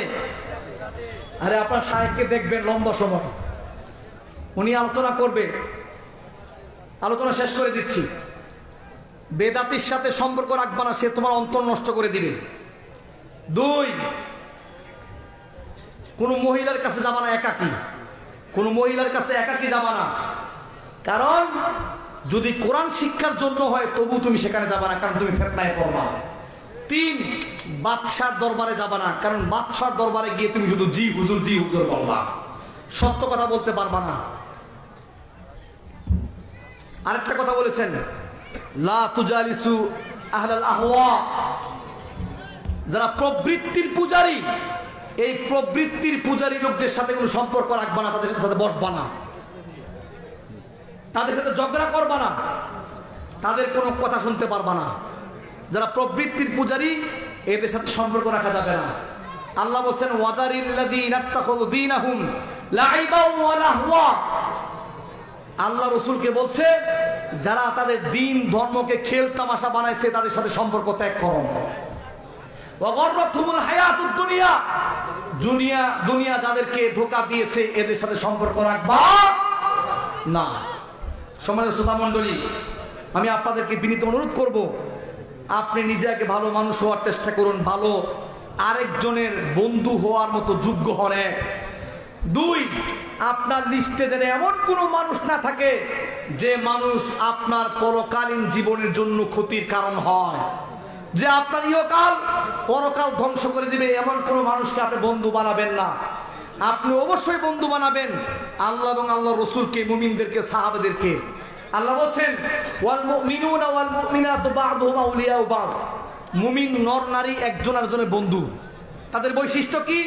সৎ কাজের আদেশ দিবে, অসৎ কাজের নিষেধ করবে। তারা সালাত কায়েম করবে, যাকাত আদায় করবে, আল্লাহ এবং তার রাসূলের আনুগত্য করবে। সুতরাং যে বন্ধু আপনাকে ভালো কাজের নির্দেশনা দেয়, যে বন্ধু আপনার সালাতের নির্দেশনা দেয়, যে বন্ধু আপনার অন্যায় কাজ থেকে বিরত থাকার জন্য সাবধান করে, এমন মানুষদেরকে দেখে দেখে আপনার বন্ধুর লিস্টে অন্তর্ভুক্ত করুন। আর যারা আপনাকে অন্যায় কাজে প্ররোচিত করে আপনার ইহকাল পরকাল ধ্বংস করে দিচ্ছে, এদেরকে ত্যাগ করুন। আল্লাহ আমাদের সকলকে বিষয়গুলো বুঝার আমল করা তৌফিক দান করুন, আল্লাহুম্মা আমিন। কুরআন ও সুন্নাহ থেকে এই পর্যন্ত যা বললাম, আল্লাহ যেন আগে আমাকে আমল করার তৌফিক দান করেন, পাশাপাশি আপনাদের সকলকে এর উপর মৃত্যু পর্যন্ত আমল করার তৌফিক দান করেন। আল্লাহ যেন আমাদের সকলকে কবুল করেন, আল্লাহুম্মা আমিন।